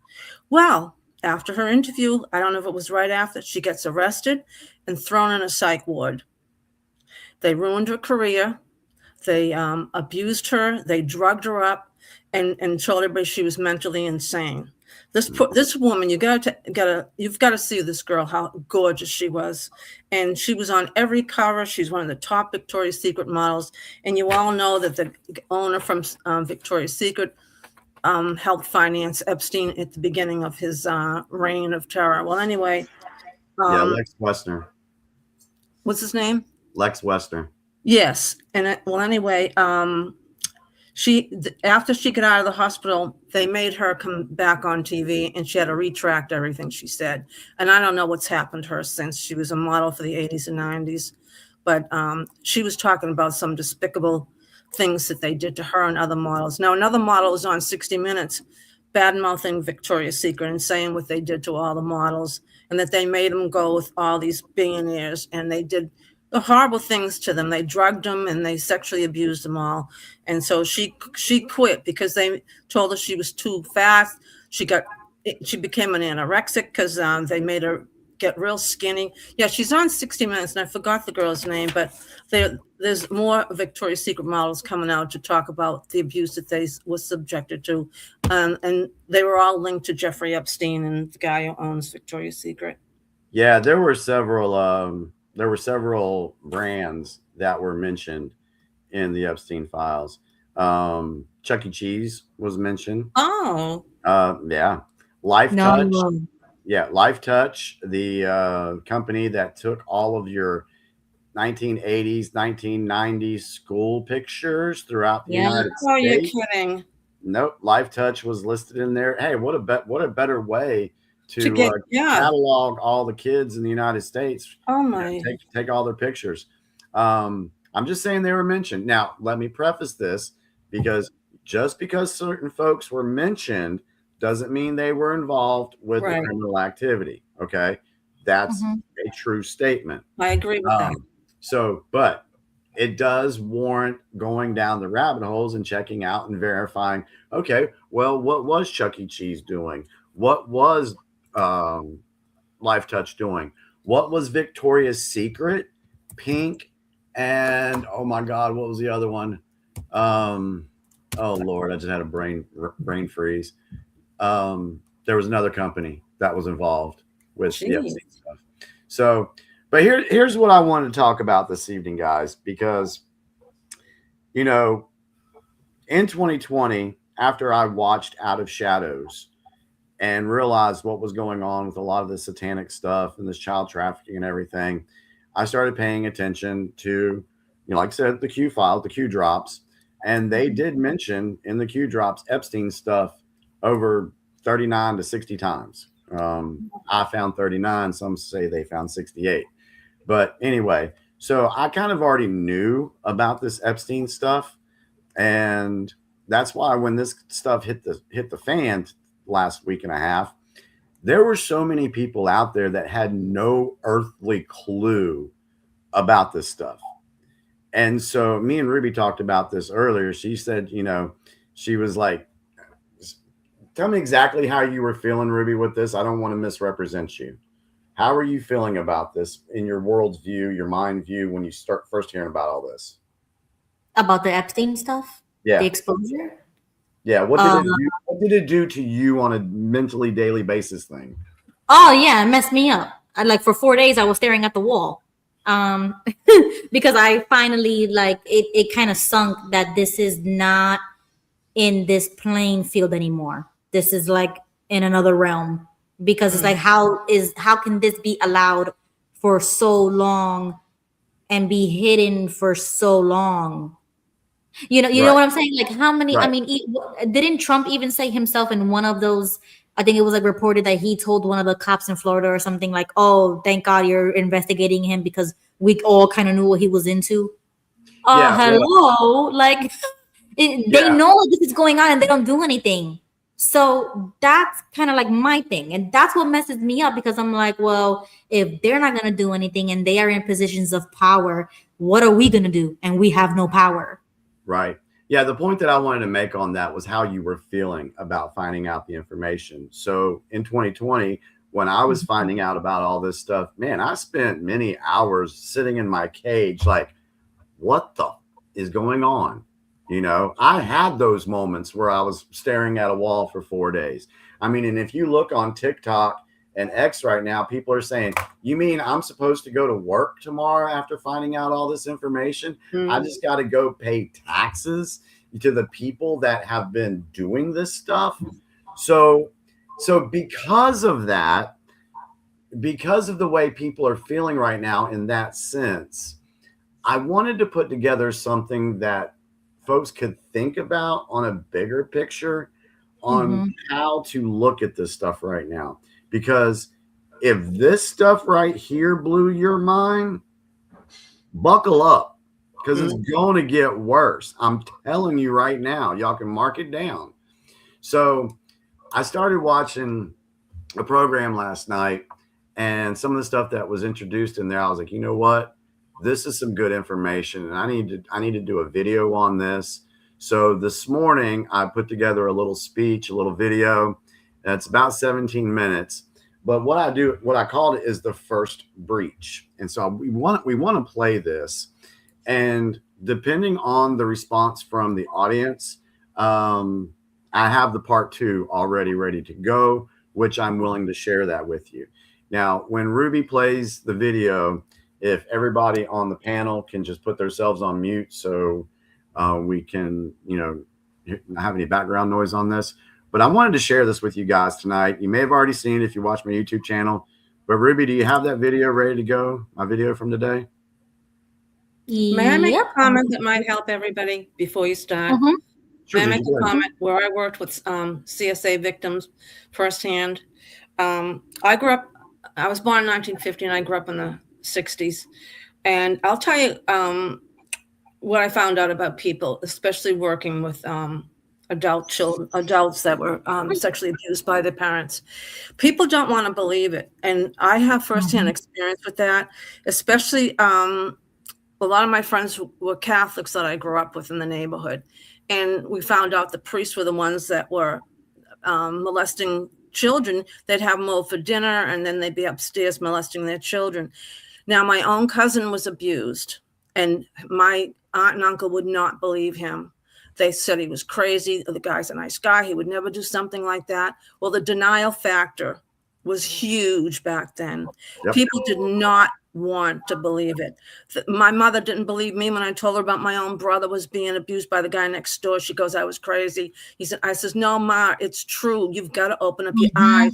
It's very difficult for people to believe that people are this friggin' evil. This is the worst demonic evil we are experiencing in this world. And people don't want to believe it exists. And you have to believe it exists so you can be less fearful, you can be aware, and you can keep your mind and eyes open against this. Because we have to fight this. It's a spirit of evilness that we all have to fight and not let it control our minds and our hearts. I just wanted to throw that in before you. Yeah, appreciate that. You're absolutely right. Yeah. Thank you. The thing you said about the denial, listen to I mentioned that in this video. So okay. So let's just go ahead and play the video and let's discuss it in the chat. Well, hello everyone, and welcome back to the channel. You know, there's been a lot of information that's come out over the past 2 weeks, and there's so many people out there that are learning things for the first time. They are shocked at some of the information that they are seeing. They really don't know what to do with this information.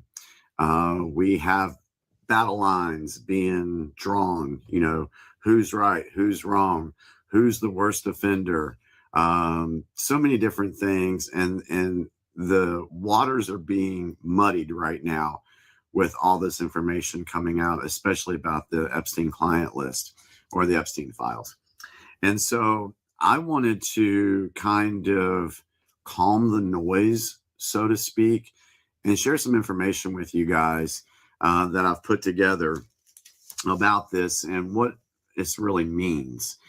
And this information that I'm going to give you guys today is kind of part one. I've actually titled this thing called The First Breach, and I wanted to share it with you guys. And hopefully after the video uploads, we can play it on the Unrelenting Political Corner this evening for our audience there. But I wanted to go ahead and get this on video so that I have it done and it's ready to go for our show. And for those that don't watch the UPC, they can just watch this video and get the information. So there's 4 different sections on this that I want to cover. Section 1 is why now. Section 2 is what this release truly is. And section 3, the scrambling response. And section 4 is to how to stand above the noise. So I'm going to go ahead and dive right into this information. Just put this together last night and this morning, and I just want to get it out to you guys, give you a different perspective of things to look at. So here we go. Section 1, opening and why now. Something that has been buried for a very long time has begun to surface. You can feel it, even if you cannot yet put it into simple language. Something is shifting. A threshold has been crossed. And what we are witnessing right now, the release of what has come to be called the Epstein client list, is not a small thing, even if it's being presented as though it were. So the first question I want to address this morning is the one I suspect is already forming in your mind. Why now? Why this moment? Why not earlier? And why not later? The answer is not that those who have managed the shadows have suddenly grown a conscience. The answer is that the alternative, complete uncontrolled collapse, is something that they can no longer afford. There are cycles in the cosmos. There are cycles in human civilization. And there are cycles in the hidden architectures of control. When those cycles turn, it does not always arrive like a thunderclap. Sometimes it begins with paperwork, with policies, with unexpected documents, with files that appear and then disappear and appear again, with redactions that provoke more questions than they can silence. This is what you are witnessing, a control structure that has reached the point where something must be released, not because those who hold the levers have chosen transparency, but because the pressure of reality itself has reached a level they can no longer contain. They have chosen a controlled breach rather than an uncontrolled collapse. And here's what I want you to understand from the very beginning of this conversation. Learn this pattern, memorize it, because it will repeat as larger disclosures arrive. This is how a system built on secrecy loses, not all at once, but in fragments. So what this release truly is, well, what is it? What are we looking at? And what are we not looking at? The first thing I want you to recognize is that this is not a clean narrative. It was never designed to be. It arrived as a mass, a deluge, a flood of items that demands a level of discernment most people have not been trained to exercise. And that is by design. When those who still have influence over the release process prefer a flood to a single clear document, it is because volume serves them better than clarity. Clarity creates unity. Unity creates action. Volume creates argument, fatigue, and distraction. And they're counting on the sheer exhaustion of synthesis to make you give up before you arrive at the center. So what is the center? What is the thing that most want you to miss? Well, that's the leverage economy. The true value of an archive like this was never the sensationalism. It was the ability to compromise, to silence, to steer, to recruit, to entrap. It was the ability to control what someone fears being exposed, and through that fear, control what they will sign, what they will fund, and they will defend publicly, and what they will pretend not to see. This is why I urge you, do not let the story shrink into one man, one island, one scandal. The scandal is the doorway. The doorway leads to something much larger, something much darker. Now, the release is also designed to make you think certain things that are not true. Let me name 3 of them. Trap number 1. Disclosure is a moment, not a process. They want you to think of this as a single event, a one-time drop, a climax, after which everything either changes dramatically or returns to normal. Because you believe disclosure is a moment, you can be pacified by a partial release. When you understand it is a process, partial releases only open your appetite for what comes next. And I can assure you, there is stuff that is coming next. Trap 2, if the proof isn't perfect, nothing is real. You will see incomplete evidence. You will see redactions. You will see items that can be argued over. That is part of the strategy. Despair is the cousin of surrender. Do not let the imperfection of the release convince you that the underlying architecture doesn't exist. Trap 3. The most famous name is the most important thing. If your attention is hypnotized by celebrity, by the biggest name you can find, then the deeper systems that enable the entire network remain intact. A system that remains intact can simply rebuild new faces and place them on old machinery.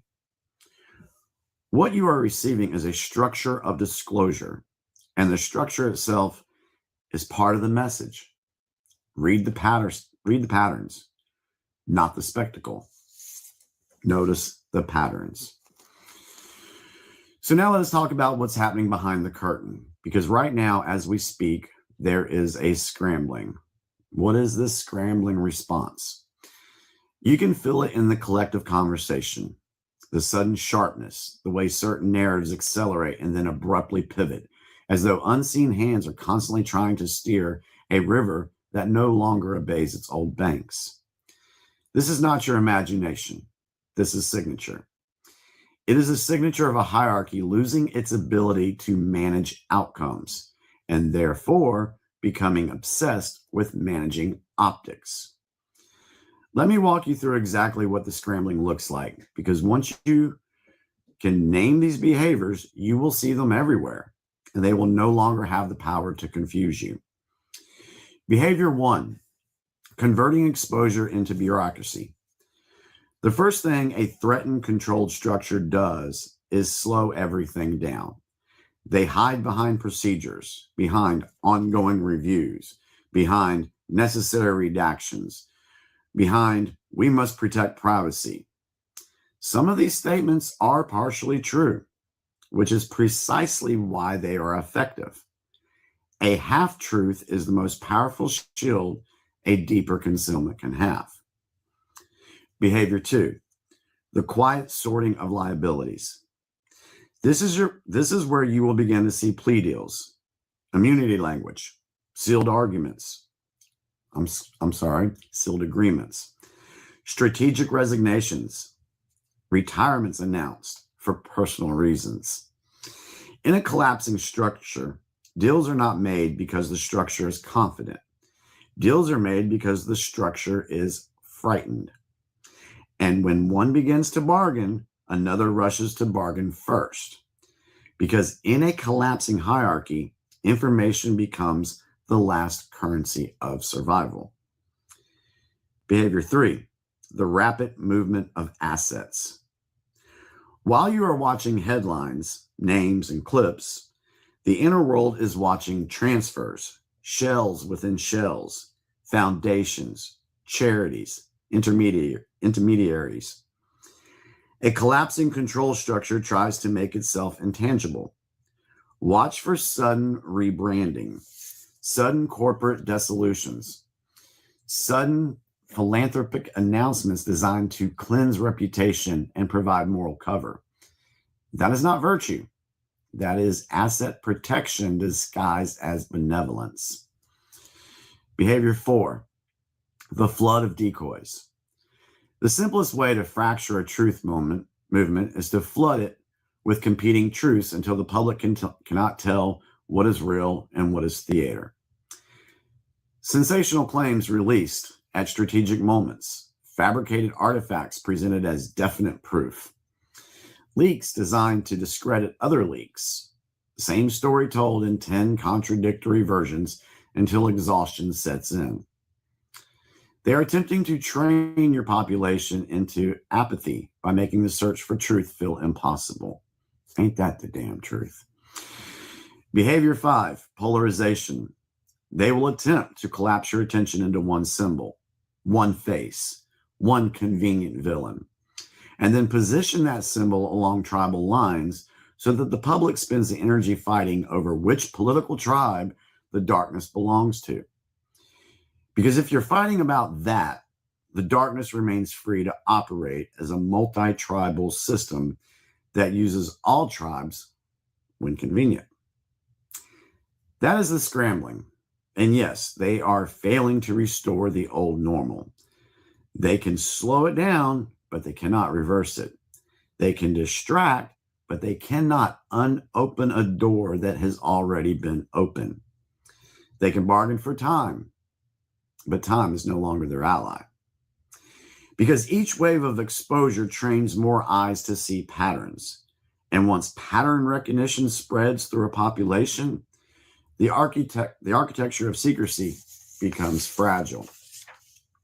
So, what do we do with all this? I want to leave you with a frame, not a list of instructions, but a way of seeing that will serve you through every disclosure that follows this one, because there will be more. The success of disclosure wave is not measured only by prosecutions or headlines in the first week. It is measured by whether the population has become capable of asking better questions in the next week. Better questions pierce further than outrage. Better questions lead to adjacent archives. Better questions lead to unsealing motions, internal reviews, quiet movements of assets and loyalties. Better questions force those who have relied on silence to begin speaking in ways they cannot fully control.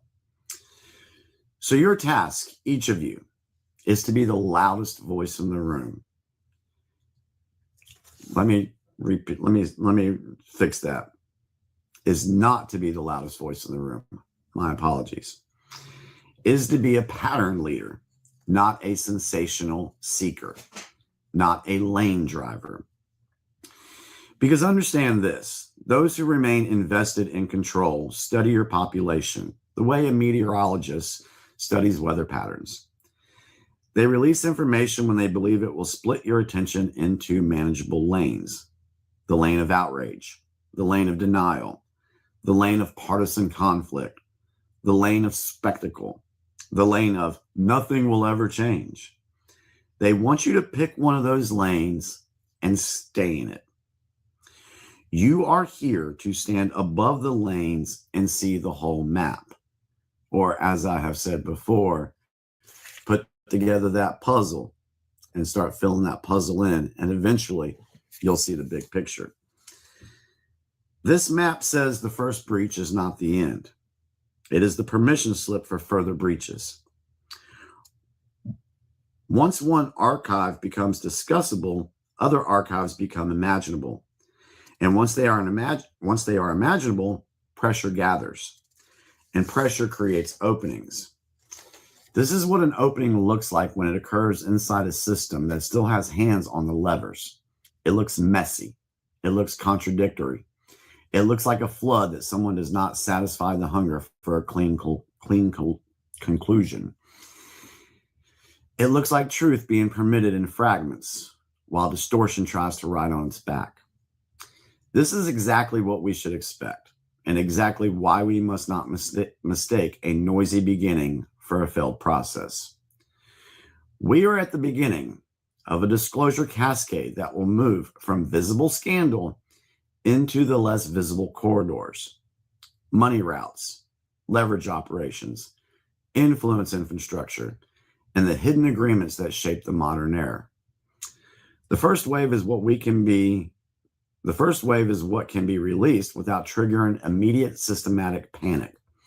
The later waves will reveal what was being protected by the secrecy in the first place.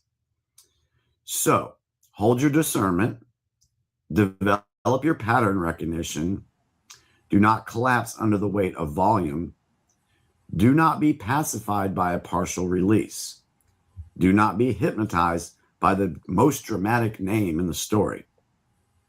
Ask better questions, teach others to ask better questions, and trust that once a civilization sustains attention on hidden structures, those structures begin to destabilize. The door's been open. What follows will be larger. So I hope you guys took some good points from that. That is the first part of what I wanted to do. Once I put the second part together, I'll share it with you guys as well. So keep your heads up, use that discernment. Don't get sucked into the narratives that you see on the mainstream and that you see on social media. Because like it's been said before, nothing can stop what's coming.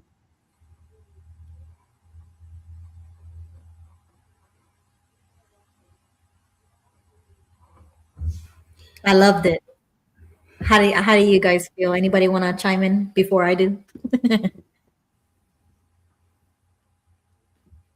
Oh, you guys are muted. Oh, just unmute yourself, guys. Everybody's muted. If anybody wants to chime in, definitely unmute yourself and jump right in. That, Jeremy, that was a real good analogy. I appreciate that. Thank you, Joseph. Appreciate that. Gail, you have thoughts? Yeah, I actually wrote a nice thing about you, and I don't know where I put it. You don't need a Google. I wrote a whole bunch of notes about you. I was going to send it to you. Oh dear. Now I feel like a jerk. All right. Let me see if I can find it. I just wanted to thank you because part of what I was going to tell you is that you're doing a lot of research, and a lot of it is it's beneficial to I can't speak for everybody. I can speak for myself.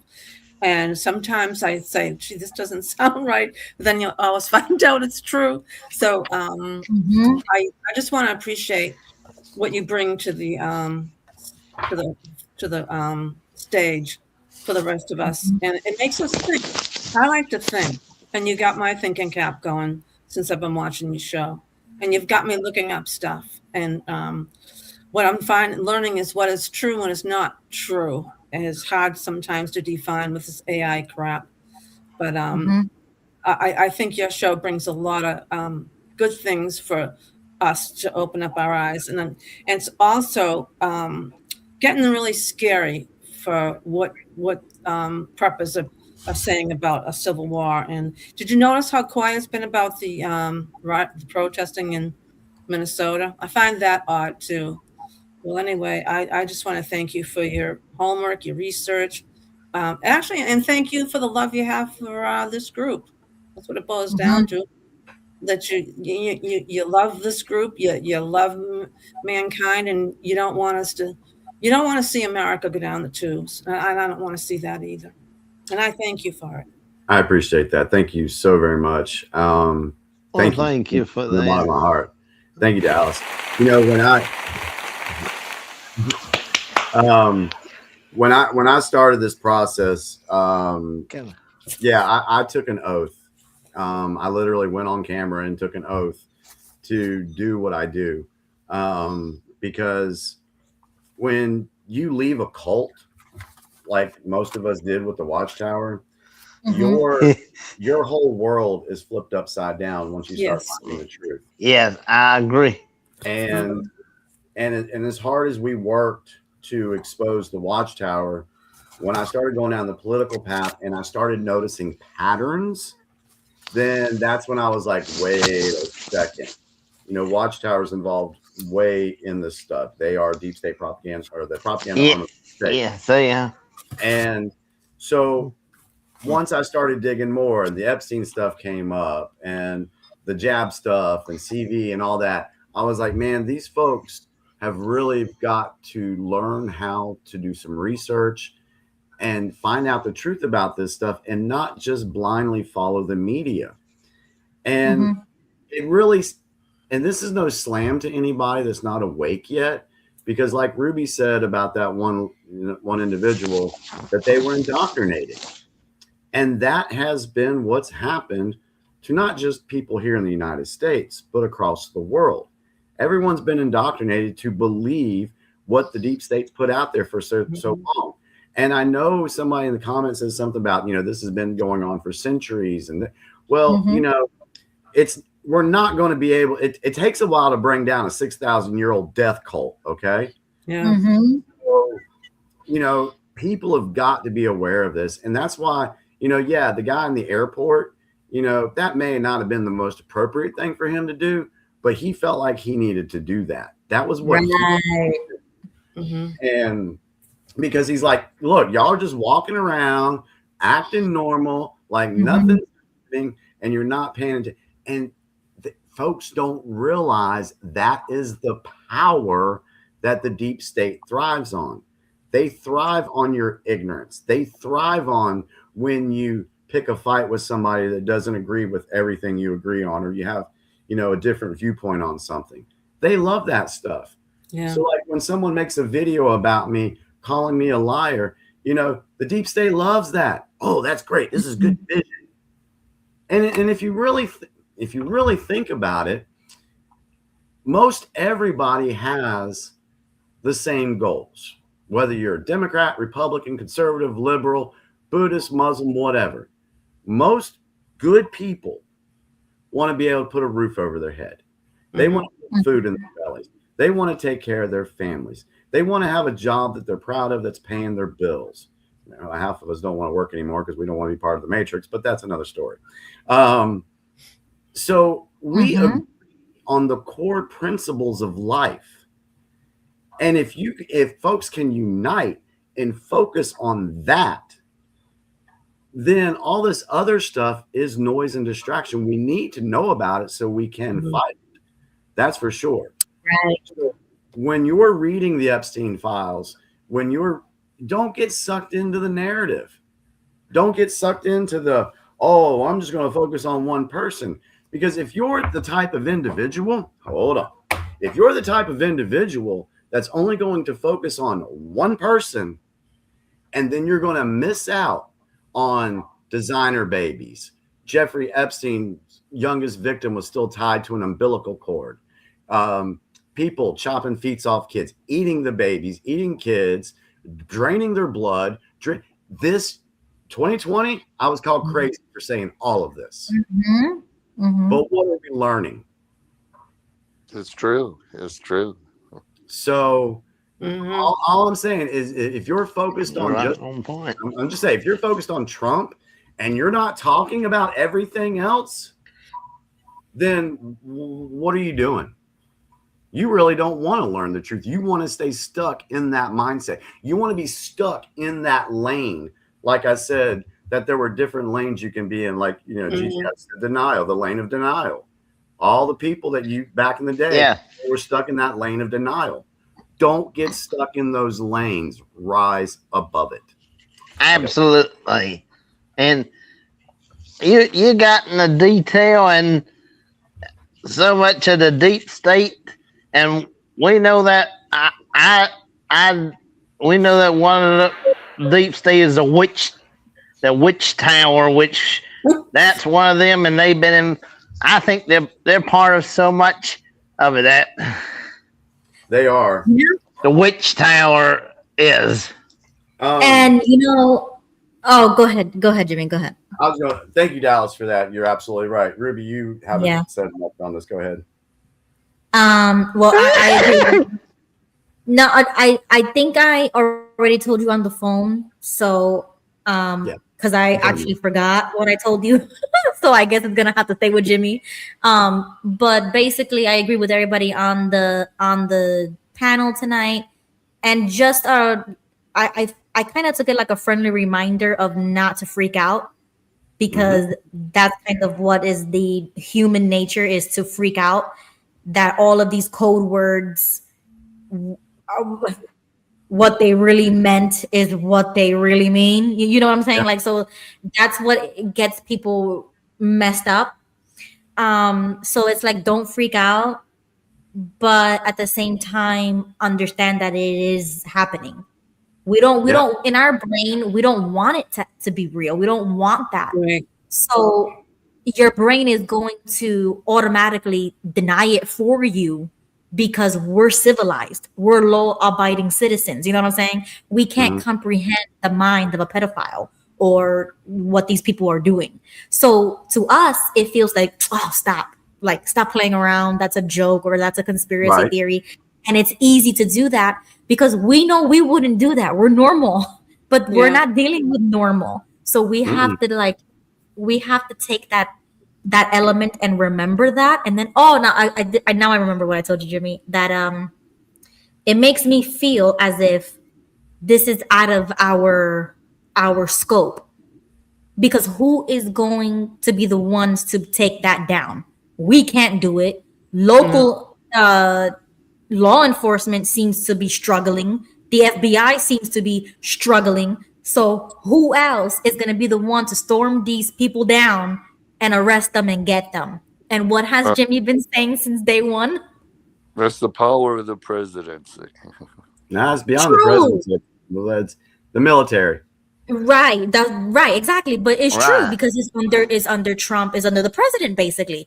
So if we have the president that we have, it's like, thank God we have Trump right now and not anybody else who is in it as well or has blackmail on them. You see what I'm saying? So I was like, thank God we at least have somebody like Trump, because at least I can trust that he could be doing something about it, even though we don't see it.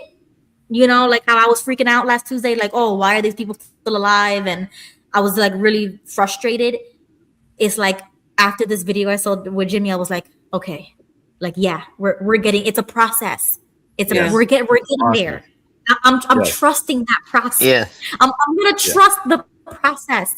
And I hope that before I am your guys' age, that this will be dealt with, okay? Because like, remember when I told you guys, I will be on YouTube 10, 20 years from now saying, they got him. You know what I'm saying? Like, I want to be here. I want to witness the takedown. I want to see it. Well, I'll just say, when I talk about patterns, and, when I say that the military is the only way, it's because of the patterns that I've seen already.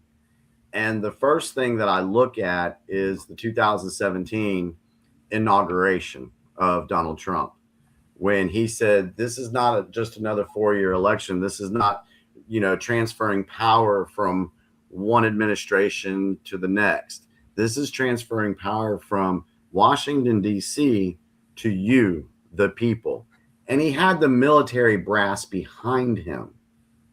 No other president has given an inauguration speech and had military behind them. And so, yes, I do believe we are in the middle of a worldwide military operation. And if you want to say Trump is a puppet, I'll agree with you in this sense. The military asked Trump to run for president back in 2013 or whatever it was, 2014. The military asked him to do it. So if the military is in control, Trump is the front guy doing what he needs to do. And this is why sometimes he can't say certain things, or he hints around at something, or, you know, whatever. So, but I do believe later on we'll be having this discussion again, and I'll be like, yeah, there's the military. So anyway, I could talk a little bit more about that. But the State of the Union is coming up, and we'll see what he's going to have to say. It's going to be very interesting there. Yeah. Do y'all, by consensus, it's what, 11 o'clock? This next one will probably take me about 15 minutes. But do y'all want me to do part 2 off the cuff? Why not? If you do, you want to? Yeah, if you want to. If you're up to it, before go right ahead. Jimmy, before you do, I found my notes, and I have one sentence everything else I remembered. My first sentence was, we need to be aware no matter how horrifying it's going to get, and you give us that information. My question to you is, what do you want us to do with all this information that we're learning? What can we do? Let me put it that way. And what are we going to do if the grid goes down and we don't have access to each other? I'm thinking about these things because that's a possibility that the grid could go down. And what do we do? I mean, I'd like to know what to do with all this information. First thing I would say, the first thing I would say is get right with your creator. Yeah, I already am. Okay. I would say that first. That's the first thing to do. Get right with Jesus, get right, you know, whatever. Take care of your circle. Take care of your family. That's one of the most important things you can do there. As far as when it comes to other people and being active, teach folks what you've learned. You know, listen to them. If they disagree with you on something, ask them why they believe that. And you'll find a lot of people will say, well, I just heard it on the TV. Well, you know where to go with that conversation when they say that. So it's just taking little bits of things that you can put out there, because for folks to wake up, it's going to have to be something that hits them personally. For me, it was the overreach of the government in March and April of 2020. For some folks, it's illegal immigration. For some folks, it's election fraud, which there's a lot going on about that too. We ain't even talked about that tonight. We need to put that on the list for next week, Ruby. There's many different things. And what I've seen in the past week and a half are thousands of people have woken up, or they've been shook awake. Good. Over the last week and a half. And we just keep doing what we've been doing, you know, keep getting that message out there on our platforms and just trying to get people to open their eyes. That's all you can really do. Now, as far as the grid and everything going down, I do believe let's look at patterns. Okay. If we look at 2020, what did they do? The economy was roaring. It was doing good. Everything was going well in Trump's favor. But next thing you know, they release a virus, and then they lock us down. And then they say to get out of this, you know, you're going to have to take this jab. That was more 21. But they also had their riots. All of this in the lead up to the election so that they could do mail-in ballots. They know they can't cheat now. They know they don't have the mail-in ballots to be able to cheat. And this is why they're getting pissed off about the deportations, because Trump and Homeland Security is removing their voters, so to speak. And they don't have them. That's why they're panicking. That's why they're rioting. So what do I see happening? I don't see them trying to do a pandemic. I don't think the people are going to buy that bull crap anymore. Everybody's lost faith in the WHO, the CDC. Their credibility is gone. So I don't see that happening. What I do see happening is I do see riots.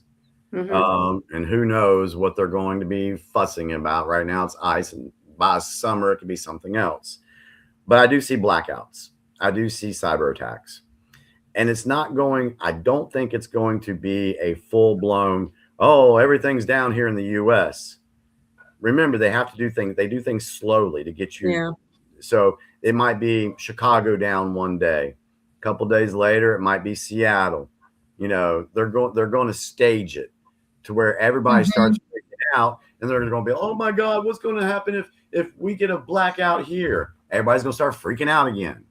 But another thing that I've noticed is one of the Q posts did tell us, when the lights go out, don't worry, we are in control.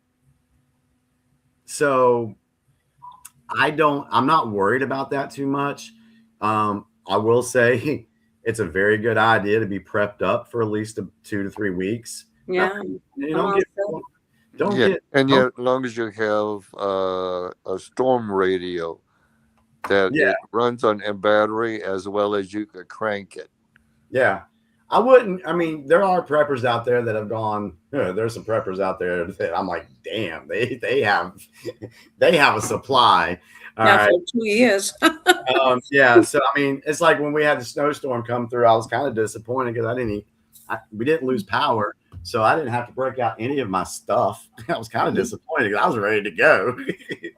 But I would say, do prepare for that, because the deep state knows that their time is limited, and they're going to do everything they can to try to make it scary and make it messy. And there's going to be a scare event. Now, what that is, not exactly sure yet. We'll find out. Well, you can get a lot of that Patriot Supply. Oh yeah, that's where I got my stuff from. Yeah, that's a good place to get food that lasts for 24 years, and for shutdowns that Gail is talking about. Yeah, I ordered a bunch of food from them. Yeah, I did too. Just don't get their water. Yeah, I've got enough supplies here that for me and Carissa, we're good for at least 2 or 3 months. Now, of course, we'll probably have kids come over, so we'll have to spread it out a little bit, but we're good. All right. Just stretch it with rice and potatoes. Yes. Because you'll know what happened. I mean, if you were in North Carolina over this past couple of weeks, our grocery stores went bare quick. Wow. Oh, yeah, 17 inches of snow. Yeah, just because of snow and ice. And people, they wiped it out. The bread, I was tripping off the bread and the milk. Oh, my God. I saw it myself. Next time, way in North Carolina. Next time, go to a little market. Don't go to the big grocery chains. We've got 2 great Indian stores around here that sell everything. That's where I'm going. I'm not going to a big grocery store. That's where people should go. Yeah, exactly. That's a good idea. That's a great place. They got some great things. They're fun and enjoyable to go to. To what? To an Indian grocery. Oh, yeah, they've got everything. I've got 2, because this is a predominantly Indian town I live in, and they've got everything. And their prices are cheap. So it's a win-win situation. Let's go to the chat real quick. I just want to see if anybody has any other comments they want to make before I do this part 2. There was breaking news on CNN somebody put. Breaking news. Leaf Tree said, get a solar generator. Yeah. Let's see, radios and things like that. And some other comments about, John Marciano says another virus. I doubt it, but something big, definitely. They're going to try that one, but it's going to be a footnote. No one's going to buy it. Yeah, definitely. We're awake to that BS. Okay, so around about all these says hit us with part 2, Jimmy. Okay, well, let's go with part 2. So just bear with me for a second. I've titled this one, and I'll put the video out tomorrow. I'll do a video and put it on my YouTube channel so you guys can have it. So you guys are the first to hear this. So I'm gonna blow you up, so it's gonna be just you, but we're gonna be on the stage. All right, I'll mute. Okay. I'll mute myself. Yeah, I'm gonna mute too, so everybody could just mute. And I'll try to get through this quickly, but we'll go from there. Okay. All right. So this one's titled Beyond the Breach. This is a presentation on the distraction layer, the cascade into larger disclosure, and the posture of disciplined service. Section 1, the distraction layer, 8 traps you will encounter. We've already spoken about what the first breach is and what it is not. We've spoken of the leverage economy, the true architecture behind these networks. We have spoken of a control structure that chose a controlled breach over uncontrolled collapse. Now I want to speak about what the control structure does next. Because here's what you must understand. Once a wall has been breached, the architects of that wall do not simply surrender, they adapt.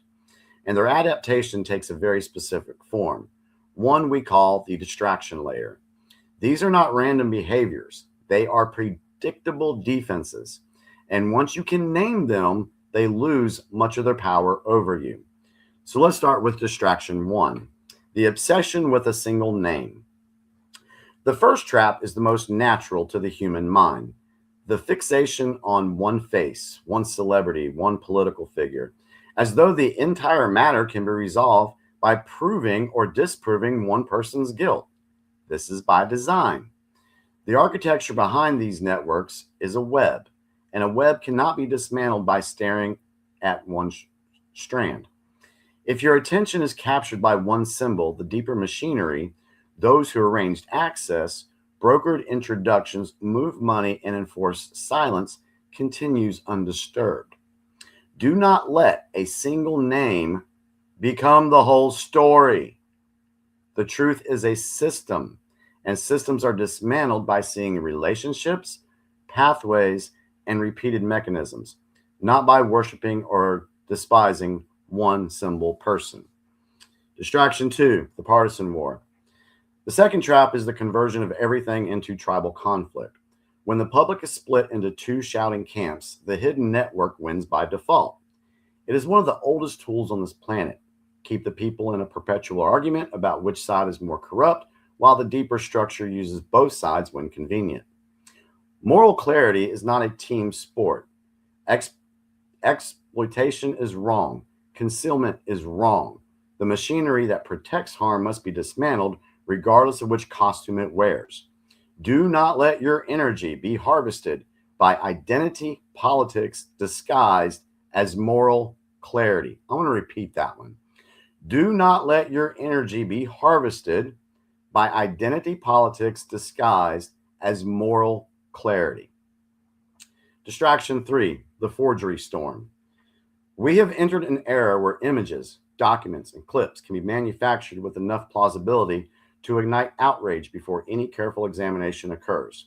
This is not merely noise. This is a tactic. When a true archive exists, the easiest way to weaken its impact is to seed the field with convincing fakes until the public becomes unsure of everything and concludes in exhaustion that nothing can be done. They do not have to hide every truth if they can convince you that truth is indistinguishable from fiction. The forgery storm is not meant to fool the most disciplined researchers. It is meant to exhaust the average person.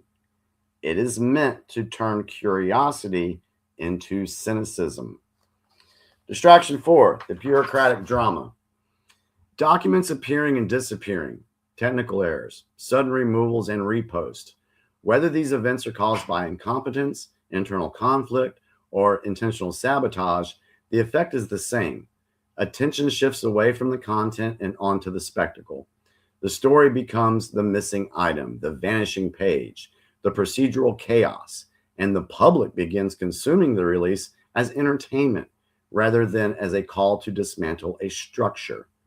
A missing page is not the point. The point is that the wall has been breached at all, that the existence of the archive has been admitted to the public mind. Distraction 5, the rush to extreme frame.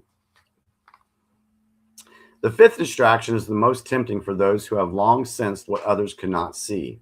The urge to leap immediately into the most sensual metaphysics, the most cosmic conclusions, and to present these as the real truth, while dismissing the visible, documentable mechanisms that are already enough to dismantle large portions of the machine. There is a place for the greater picture, but when you lead with the most extreme frame, you make it easy for the unprepared to dismiss the entire subject. and easy for gatekeepers to label all inquiry as irrational. The control system is not afraid of wild claims. It is afraid of organized, disciplined inquiry sustained by millions. Allow the public to walk through doors in a sequence they can absorb. Distraction 6, the location fixation. One island, one building, one symbol site, as though the entire network is contained in a single geographic point. This is a child's map of an adult system. The system is distributed through corridors of travel, finance, law, media, philanthropy, academia, and technology. If you chase a single location, you might find evidence of wrongdoing, yes, but you will miss the logical roots that made wrongdoing sustainable for so long. Do not shrink the story into something the mind can hold comfortably. Allow it to be the web it is. Distraction 7, despair. This may be the most poisonous distraction of all because it masquerades as realism. The despair voice says, nothing will happen. No one will be held accountable. This is all theater. Sometimes that voice is born of genuine exhaustion. Sometimes it is learned helplessness trained into a people over many generations. And sometimes it is encouraged by those who benefit when you stop pushing. Do not measure success only by immediate outcomes that satisfy the hunger for instant resolution. Measure success by whether the population keeps looking, keeps asking, keeps refusing to be pacified by partial truth. And distraction 8, the vengeance fantasy. The desire for justice is natural. The desire for protection is righteous. But vengeance fantasies are easily manipulated because when a crowd is inflamed, it can be steered towards scapegoats and away from architects. It can be steered into overreaction, which then becomes the justification for censorship, crackdowns, and new surveillance structures disguised as safety measures. The hidden network is skilled at provoking overreaction. Do not hand them the gift. These 8 distractions, name chasing, tribal war, the forgery storm, bureaucratic drama, premature extremity, location fixation, despair cycles, and vengeance fantasies are not random. They are the predictable defenses of a collapsing secrecy structure. The moment you can name them, you are no longer as easily steered by them. Let me take a quick break. All right. Why this is only the beginning. Having named the distractions, we can now ask the deeper question. If they are scrambling this hard, what are they protecting? What is coming next? What we have witnessed is not the story. It is the opening clause of a longer sentence. A control structure that has been punctured cannot remain stable. And there are 10 reasons why what follows will be larger. First, the adjacent archive effect. When one body of material is released, it points outward. Every document references organizations, travel corridors, financial channels, handlers, and intermediaries. Each reference is a thread. A thread does not end where it appears. It leads somewhere. The next disclosures often arrive not because someone suddenly became brave, but because the first disclosure creates a trail that can no longer be ignored. People begin to demand the next layer because the first layer makes it obvious. Second, the legitimization of questions. Before this breach, those who sensed what was hidden were dismissed as conspiratorial. But when an official breach occurs, however messy, however partial, certain questions become socially acceptable to ask. And once a question is socially acceptable, it becomes difficult to silence without exposing the act of silencing. When a population loses its fear of asking, empires lose control of narration. Third, unsealing momentum. A system built on sealed compartments has used sealing as a protective spell. Classified, privileged, sealed for reasons of safety. Those seals have hidden not only what must be protected, but what must be hidden for the controllers to remain safe.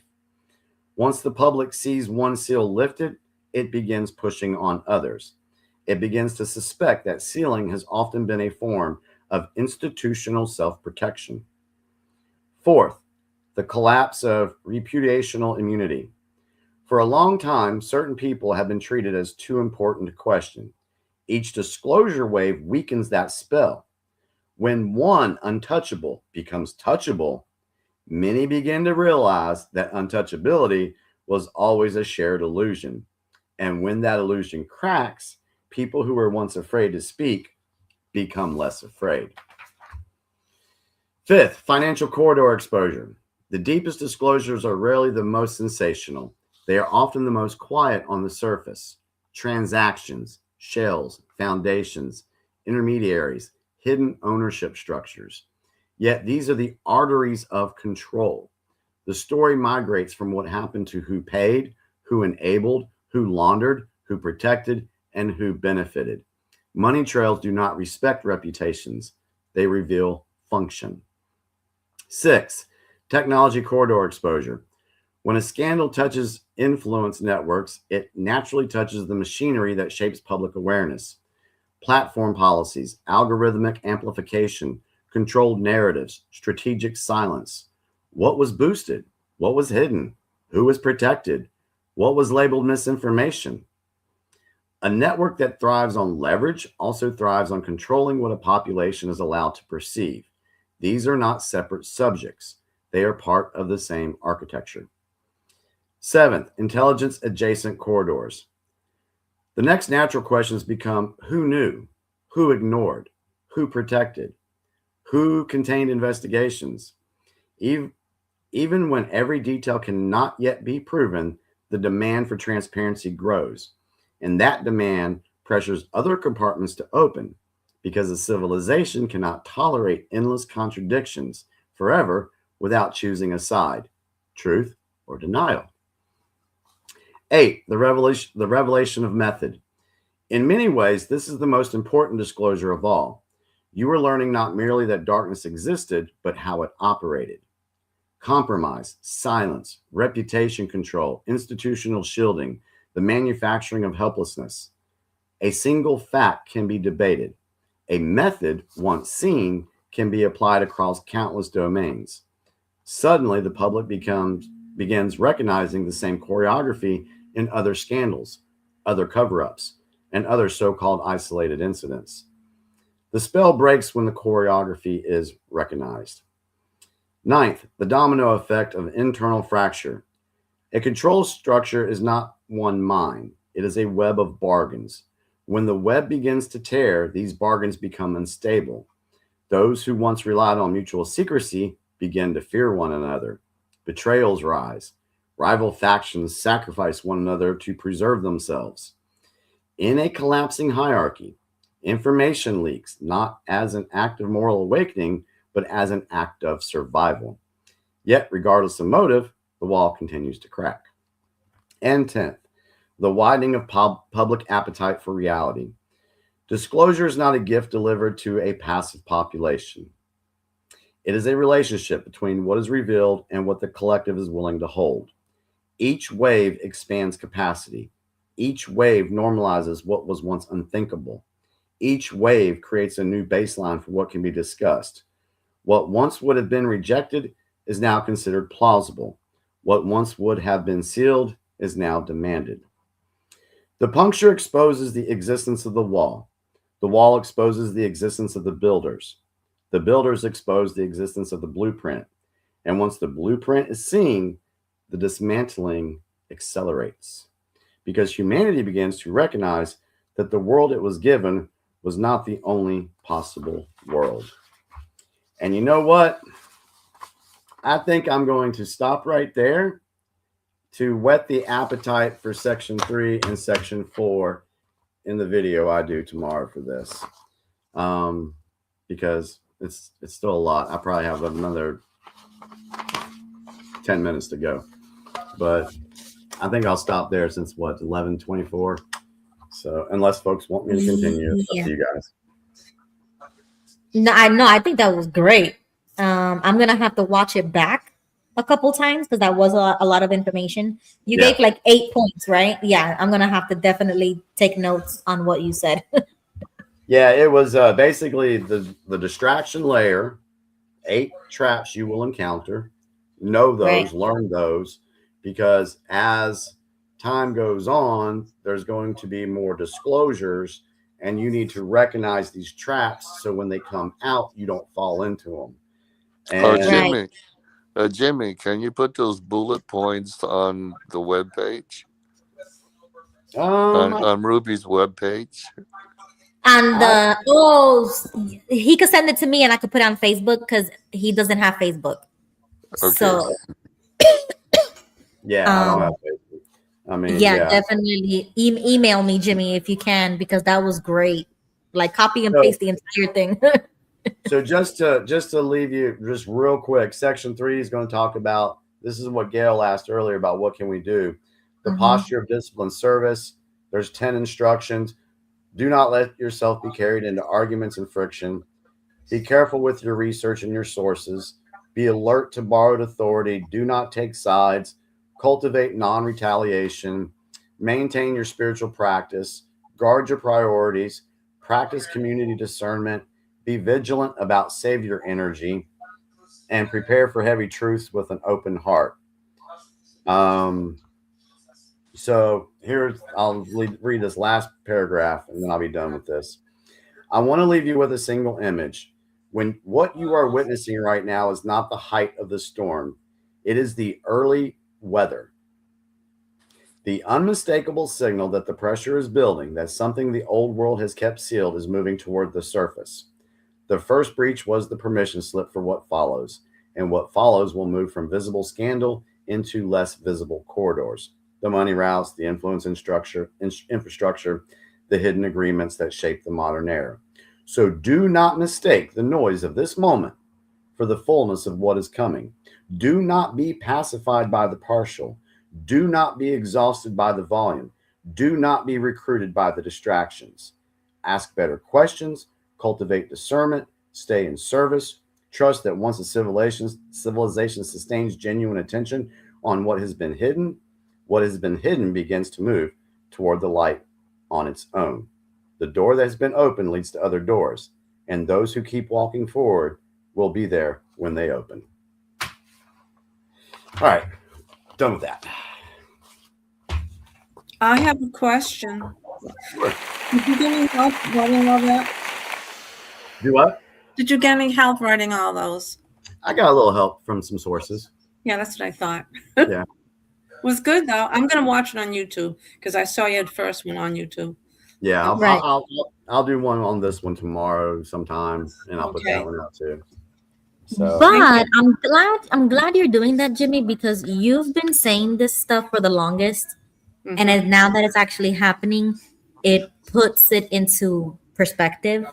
And I found this tweet that was shared on our X group chat that I want to read out loud to kind of show everybody that some things are happening, even though we might not think that nothing's happening because nobody has been arrested or whatever, at least not in public, right? So this tweet is from Mr. Poole on X, and it says, "You went to sleep after the Super Bowl. Here's what Trump did while America slept. He forced Ghislaine Maxwell before Congress. She refused every question. Then her lawyer panicked and offered a deal, clemency for testimony. A woman serving 20 years for sex trafficking is so terrified of what Trump is uncovering that she's begging for a way out. He said no.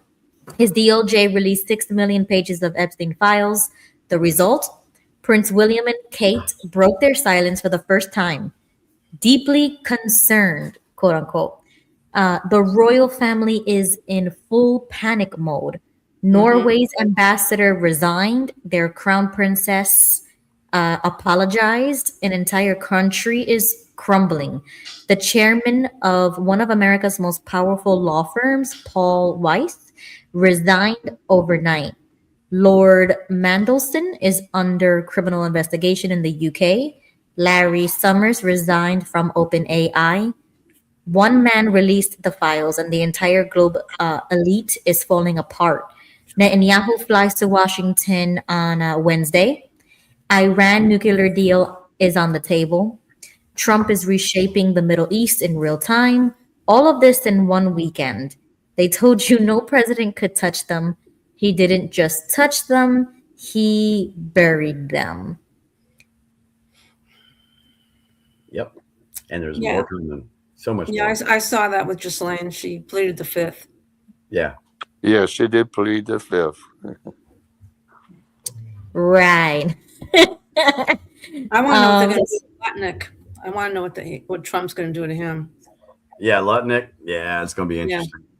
I was having a conversation about Lutnick with my stepdaughter today.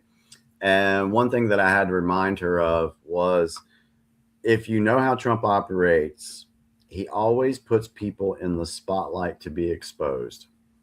Mm-hmm. He did it with Fauci. He did it with Biden. So, I mean, maybe not. I mean, I think he's doing it with Pam Bondi. I'm not a big fan of Pam Bondi. Oh, nobody likes her. Yeah, I'm not a big fan. She's done nothing. Absolutely nothing. I have reservations about. Ow, dang it! I sat on my foot too long, y'all. I have reservations about JD Vance, and I have some reservations about Kash Patel. I don't like him either. If someone were to say to me, "Oh, Jimmy, you just believe everything MAGA says and MAGA does," that's not true. I do keep an open mind about everything, because I remember being told those who you think are good are actually bad, and those that are bad, that you think are bad, are actually good. So don't fall into the trap of just planting your flag on one thing and going with it, because you're going to be so lost as time goes by.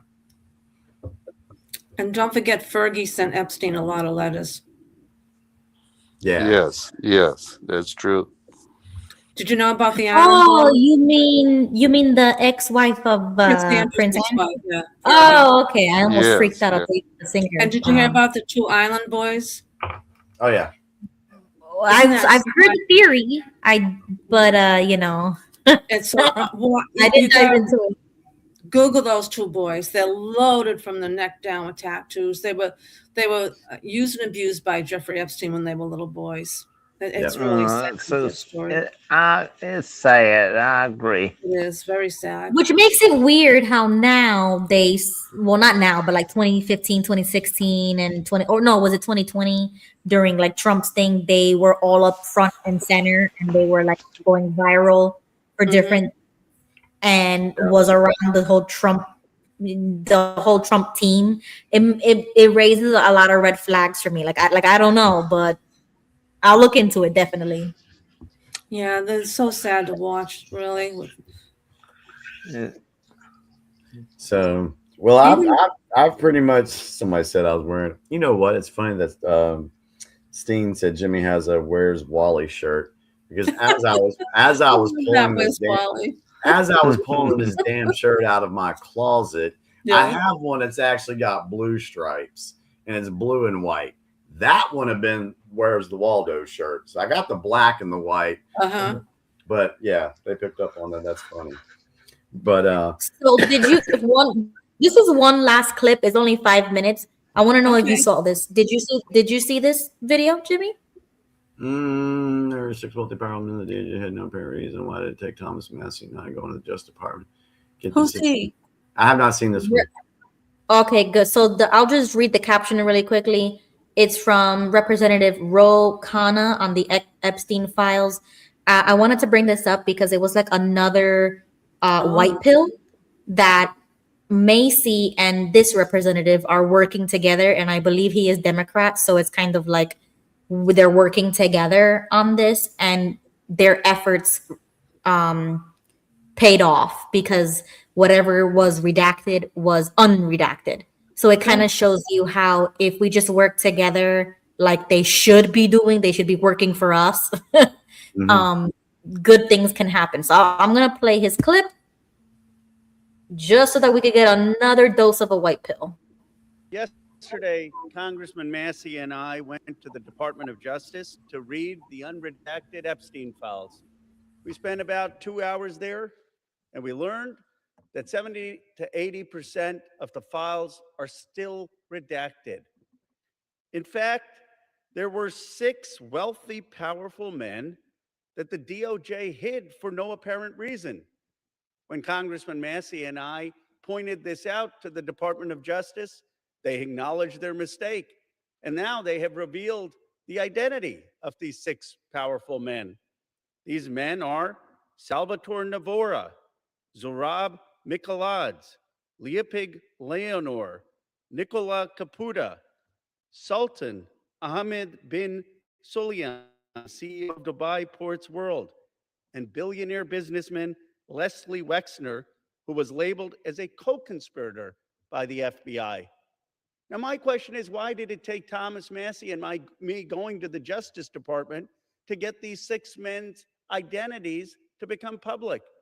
And if we found 6 men that they were hiding in 2 hours, imagine how many men they are covering up for in those 3 million files. But the story gets worse.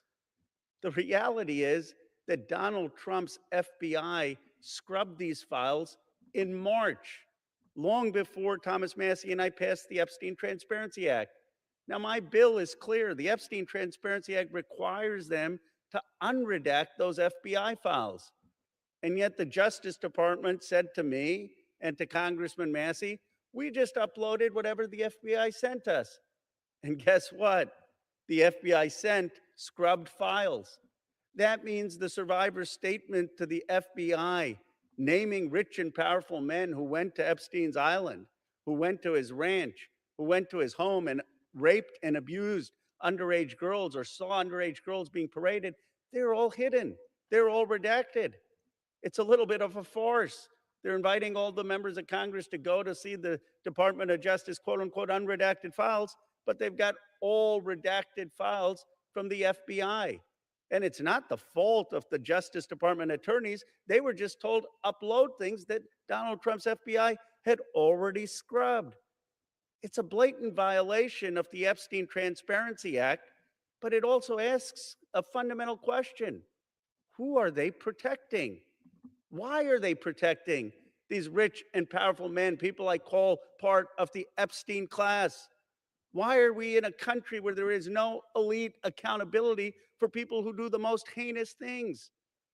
You have in England, the king now calling for an investigation and possible prosecution of his own brother. You have in Norway, the princess who no longer has support to be the queen. And yet in the United States of America, we have someone in the cabinet, Howard Lutnick, who is all over these Epstein files, who allegedly had business with Epstein after he was convicted of pedophilia, and he still is in the cabinet. We need to ask ourselves, are we in America going to have elite accountability? Are we going to call on rich and powerful people who broke the law or cavorted with a pedophile, a convicted pedophile? Are we going to call them to account? Are we going to have prosecutions for billionaires who went to this island and either raped underage girls or saw underage girls being raped and didn't say anything? Are we going to have investigations? I'll tell you what this is about. It's not just about the 1,200 survivors. It's about 2 tiers of justice in America. It's about people who can accumulate wealth and power and don't have to care about the rest of America. They have destroyed so much of this country. Income inequality is at a 60-year high. Worker salaries are less than they have been for 75 years as a part of GDP. Somehow this country seems to be working for the rich and powerful, but it's not working for ordinary working class Americans. I say enough. It's time to begin with accountability for the Epstein class. Hold them in front of Congress, those people who visited the island or did business with Epstein after he was a convicted pedophile.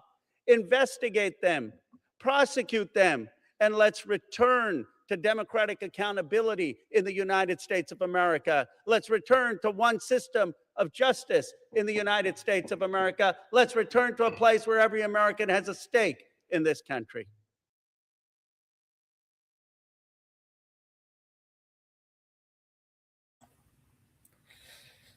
Well, you want to comment? Oh, Well, you're muted. Hold I up. unmuted myself. This is all Okay, bullshit. Let me remind everybody, when Epstein first was supposedly, quote, hung himself, they had a Netflix series, they had a Hulu series, they mentioned a lot of these high-powered people, including the guy from Victoria's Secret who got the ball rolling with Epstein. Nobody gave a shit because the Democrats were in. They squashed it. They kept it quiet. Now that Trump's on board and said he was going to release him, now everybody's coming out of the woodwork. But where were they when all this first happened? And who's the scapegoat? Unfortunately, Ghislaine. I don't know. If she's in jail, everybody else should be in jail with her. I'm sorry. And I hope I wish she would spill the beans, but they've killed 3 people so far. His friend Jean something that's got murdered in, was it Francis? Jean-Luc Brunel. Yes, he got murdered. The other guy, they said, committed suicide and got thrown off a building in California, and I forgot who the third one was. So she's probably not going to say anything now because she's probably scared, because they can get they can get you no matter where you are. They can get you, and that was proven with Epstein, wherever I guess he's in Israel. They showed pictures today, and they did ask if they were AI generated, and AI said no. They were a real picture. Yeah. You know, they think we're all stupid, really. But I'm very cynical when I don't want to hear these people talking about this day. Where were they 4 years ago? Yeah, and these are the same people that knew about Peter Nygaard and what he did, and about what Branson did. You know, in the information that I shared, you know, this is the problem. Everybody's focusing on one island, one person, one thing, but even though he mentioned those names, the names that he mentioned, they all sounded foreign. Every one of them except the Les Wexner. So that's that pattern recognition to where, you know, when we say this is a worldwide operation, it's not a joke. Yes. Well, you mentioned also Mendelssohn from the UK. Well, he is Lord Peter Mendelssohn.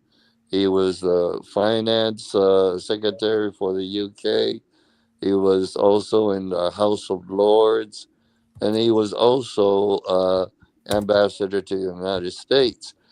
And he was discovered in these Epstein files as the best buddy or best pals with Epstein.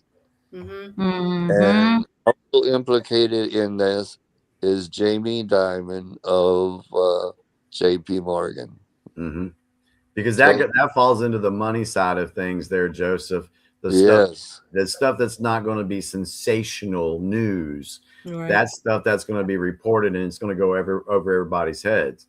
But that shows you that some of the dominoes are starting to fall. Yes, they are. They are. I agree. Yeah. And that's the white pill. That's why I wanted to share it, is because if we're following the same logic that Jimmy just explained in part 1 and 2, it takes a process. So even though that this was there, even if it was 4 years ago and it's just coming out now, at least we have a representative brave enough to say what he just said. And for him to name those names on the floor the way that he did, and what Macy has been doing since before. It's coming out, and at least we see our representatives at work. This is what we wanted, and that's the white pill for me. Yeah, there's a lot more that we could talk about. A lot more. Oh, we got falling. Oh, here's Jesse. Hi, Jesse. Well, hi, Jesse. Let's now that we got him back, let's go ahead and let Jesse speak, and then let's do some final because it's getting late. I gotta go work. No, this actually is going to be the final thoughts. So thank Jesse, you arrived just in time. You can start off, and then we'll work our way around. All right. Hey, did you guys spend a long time on the football, or you want to get on with it? Oh no, we're on Epstein. Yeah, we were done with that. Okay, I just wanted to throw up. It's a different I just wanted to mention that I feel on the football side that a lot of us, I remember when I was a Jehovah's Witness elder and people would say, you guys don't believe in Jesus. You guys have a pedophile problem. I didn't believe it. I didn't believe it because I didn't see it with my own eyes. Right. And I don't want to use the word naive or innocent, I really believed that in the goodness of my religion. Yes. And that's the way I look at football. I know it's a business, and I know politics is a business, but I believe that there are a lot of great football players, kids who really love the game. And I think that's why I was so crushed with Roger Goodell and Bugs Bunny and Jay-Z, everything that you mentioned about the business. Because imagine if you're a football player and you really love the game. You really love it. You give your whole life to it. And you're 35 years old and you get to the Super Bowl. And then they politicize it. They turn it into a halftime show.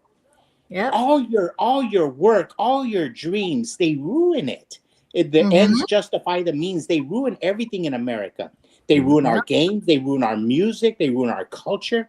For people who really love the game of football, basketball, or any endeavor in the United States. That's what I think. That's why I was so crushed by the Super Bowl. I just wanted to share that. Thank you. Thank you for sharing that. Dallas, you want to make a comment? Yep, go ahead, Dallas. Well, I agree with that the elite should never be untouchable. Yeah, and they're not. And watching a halftime, I investigated up close. And I wanted. Good. I know that Jimmy, it's easy for me to remember because of having an Uncle Jimmy. Yeah, I appreciate that, Dallas. Thank you, Daddy. That's true. That's true, Dallas. Definitely. Thank you for joining the stage. Yes, I'm honored to do that, and let the next person go on, move on with them. We go with Joseph. Okay. I can go right ahead. Okay. Yes, the dominoes are starting to fall, and the deep state is scared. They're running scared. Their whole new world order model has failed. Even our Carney of Canada and Davos said that. They wanted to have a restart of the new order with new objectives. So they realized they lost. Yep. True. Okay. And that's my comment for tonight. And I thank everybody for letting me talk. Thank you, Joseph. Thank you, Joseph. Gigi? Go ahead. Yeah, Gail. Okay. I have a correlation. And I was in the 60s when this happened. Charles Manson used all his girls to get everything he wanted. And what are they doing? The same thing with the girls. The exact same filthy, rotten thing to lure all these scumbags in. And what did Manson do? He used all the girls to have orgies over at one of the Beach Boys' house. I forgot which one it was. And, you know, that Neil Diamond was there. All these people were there having orgies with these girls. And you know, this is a funny story. Frank Sinatra's daughter, Tina, was enthralled with Charles Manson. Well, Charles Manson got a phone call from Frank Sinatra. You can look this up yourself. And he threatened Charles Manson, you better stay away from my daughter or you're not going to be around to have another breath. So I thought that was hysterical. But that correlation really struck me because I was in the 60s when those brutal murders happened. And it's the same thing, luring all these wealth. I mean, he was a financial guru, got these guys in that way. And how else did he get them? With all these beautiful young girls. And they all went for it. And the list, I'm telling you, there's so many people on the list, it's making my mind go crazy. Everybody's on the list. It's all, they should take them all, round them all up, put them on an island and just blow the island up.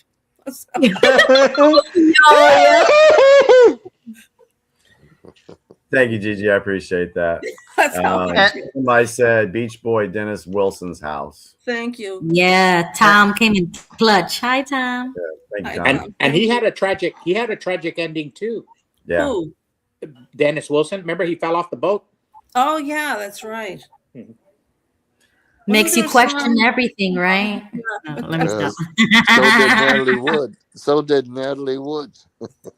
Oh, Yeah. jeez, I know that's terrible. And then Ruby and I were talking earlier, and she started mentioning about Kate Spade. I was just, you read my mind, Jimmy. I was just about to say that. I have a pocketbook of hers. Yeah, but it made me remember. Oh, okay, that was the Savannah's mom kidnapping. It made me remember how weird, because I saw a clip on X. I said, hey, remember when Kate Spade allegedly committed suicide? I mean, who knows? I never saw any pictures or never saw anything. Yeah. And her husband came out and he was wearing a mask of a mouse, or like it was a rat. And I thought he was dating Mick Jagger from the Rolling Stones. I don't know. It was a mask, but it was like a cartoon character of a. Oh, that's what I think it was, like the Three Musketeers or something, like that rat cartoon from back in the day. It was something like that, and they made the connection about the plot of the movie, the symbolism of the rat, and then his wife being dead. And I was like, whoa, this is just too much. Just I don't know what's going on. But this is too much. So I have to go down that rabbit hole. But that's exactly what it made me think of. So it's sick out here, man. Well, my last thought for this evening is, first off, I want to thank you guys for listening to what I've said tonight. I know I did a lot of talking tonight. And I appreciate you guys entertaining that. Hopefully you can go back and listen to the video I did today, the video I'll put up tomorrow, and really listen to those things. And because I do believe that information is going to be a map for everyone that they can use to navigate what is going to come out, because more stuff is going to come out. We still have 3 million more. Oh my gosh. Yeah, 3 more. It's 6 million pages. Yeah, we still have information that's going to come out on the 33,000 emails for Hillary Clinton.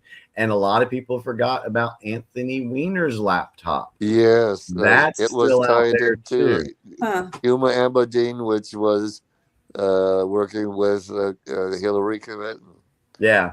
And so one thing that we got laughed at, Pizzagate, saying, oh, Pizzagate wasn't real. Well, come to find out, yeah, it was. I'm not going to say it on the live stream because I don't want to get us kicked off of here, but there was a situation associated with Hillary Clinton and Huma Abedin that we've been told, oh, that's just a conspiracy. Yeah, that's going to come out too. There's a lot more coming, folks. Yeah. So if you are not able to wrap your head around what's going on right now, I highly suggest you go back and listen to the videos that I did and I will do, because it's going to help you. I'm gonna. And it's all going to be tied into satanic rituals. Oh yeah. Hey guys, it's good versus evil. So yeah, and that's the problem, is because they're going to claim that this is their religion. That's the problem. They're going to claim that this is a culture thing or a religious thing, and no, it's evil, and they should all be hanged. Honestly, Can I ask Jimmy a question? Can I ask Jimmy a question? Sure. Yeah. The conspiracy theory that nobody has, I have it. It's in the back of my head because I loved Rush Limbaugh all his life. I listened to him since. Oh, I liked him too. And but I listened to him religiously in my hometown. Even when I was a Jehovah's Witness elder, I sponsored this show, and I never got this fellowship or counsel. But anyways, on the AM dial in our town, and so I followed him every day. Me and Gilbert, we followed him every day religiously. Gilbert talked to him, but I always thought in the back of my head that they killed him, that somebody in the deep state killed him, that he just didn't die of cancer. But it's just a conspiracy in the that you. But think about this: the Roger Goodell, the football. He had one voice. He would be able to stop Bill Clinton in his tracks. I remember during the Bill Clinton administration, or George H.W. Bush, or Pat Buchanan. He was that powerful a voice on the radio. So I think sometimes when somebody gets so powerful on the alternative media, they silence this individual either by death, by accident, or by some orchestrated fallacy of a crime that they've committed. And what do you think? Is it far-fetched to think that they could have hurt him physically like that?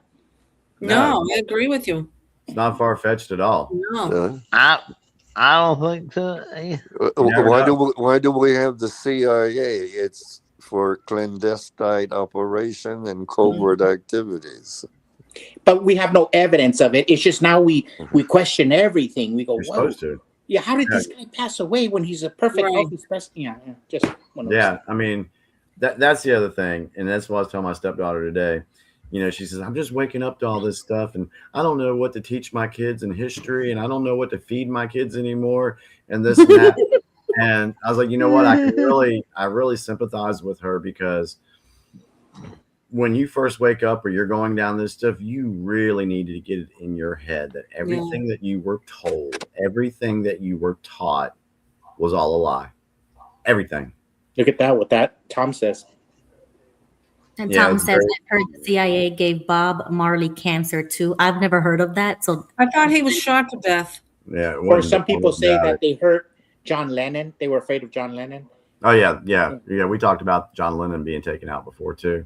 And even Michael Jackson. I mean, there was a theory. Well, I don't know if it's a theory or not. I don't know. But Jimmy said that he was using Netherlands to actually save children. And then they accused him of pedophilia and then ultimately killed him. Yeah, that came out, and that was listed in the Epstein files, that Michael was using Neverland as a place to give those kids a safe haven. So, and you know what, Gilbert used to say it religiously all the time, that he said, hey, if the LAPD was one of the most corrupt police departments at that time, they lived inside of Michael Jackson's house, and if they couldn't get irrefutable evidence with the most corrupt police department, that dude has to be innocent. And it was just a conspiracy. We think outside the box. Yeah, I believe the story we've been told about Michael, about Princess Di, about a lot of people. I believe we've been lied to about everything. I really do. But now that we know about sorry to interrupt you, but now that we know about Prince Andrew, Diana must have known something, and there was theories about that. She even wrote about it. She knew she was going to die by a car accident. So I think they killed her. I think so too. I think they do. I think it because certain one was jealous of her because she was becoming more popular. I really don't. I agree, Dallas. I really don't think people understand the scope of what's going to be coming over the next year and a half. There's so much information. So, and remember the way they treated not Kurt Gibson, but Braveheart, the Braveheart actor. Mel Gibson. I'm sorry. Yeah. They treated him like a dog. You know, Mel Gibson wasn't in the Epstein files. So, but Ruby, do you have our outro ready for this evening? You didn't tell me which one you want to play. I emailed it to you. Okay, we'll just go to my YouTube. Okay, can I just say, Ruby, I stand to be corrected. It was Mick Jagger's partner that was dating Kate Spade. And Mick Jagger was very upset over her death. But it was his partner. His last name was Scott that was dating Kate. So I stand corrected. Yeah, that's what we try to do. If we make mistakes on here, we own them, don't we, Gigi? Yep. So, but the song that we're gonna end with tonight. That kind of triggered me a little bit. I felt like I was at the Watchtower meeting. The song we're going to end with tonight. Oh my God. Sorry. Tell us the number. Tell us the number so we can look it up. Should we stand? Okay. That was so messed up. Because I'm starting to get loopy now. And so, yeah. But okay, I got it. The title's called Hold the Line. Because there's so much that's going to be happening, so much going to be exposed that we really do need to hold the line. So last thing I'll say, thank you to everybody in the chat for sticking with us for the 3-hour show we did tonight. A little longer. We told you guys it was going to be a little longer. Okay. But thank you to everyone that joins and watches the UPC. We really appreciate you guys. Thank you. You too. Yeah. And I want to say to y'all, I give Jesse gracias, and then to one grazie. Oh, thank you, Dallas. Thank you, Joseph, Jesse. Gail, Jimmy, and everybody in the chat. All right. A gracias and a grazie to y'all. Arrivederci. See y'all next week. Arrivederci, y'all.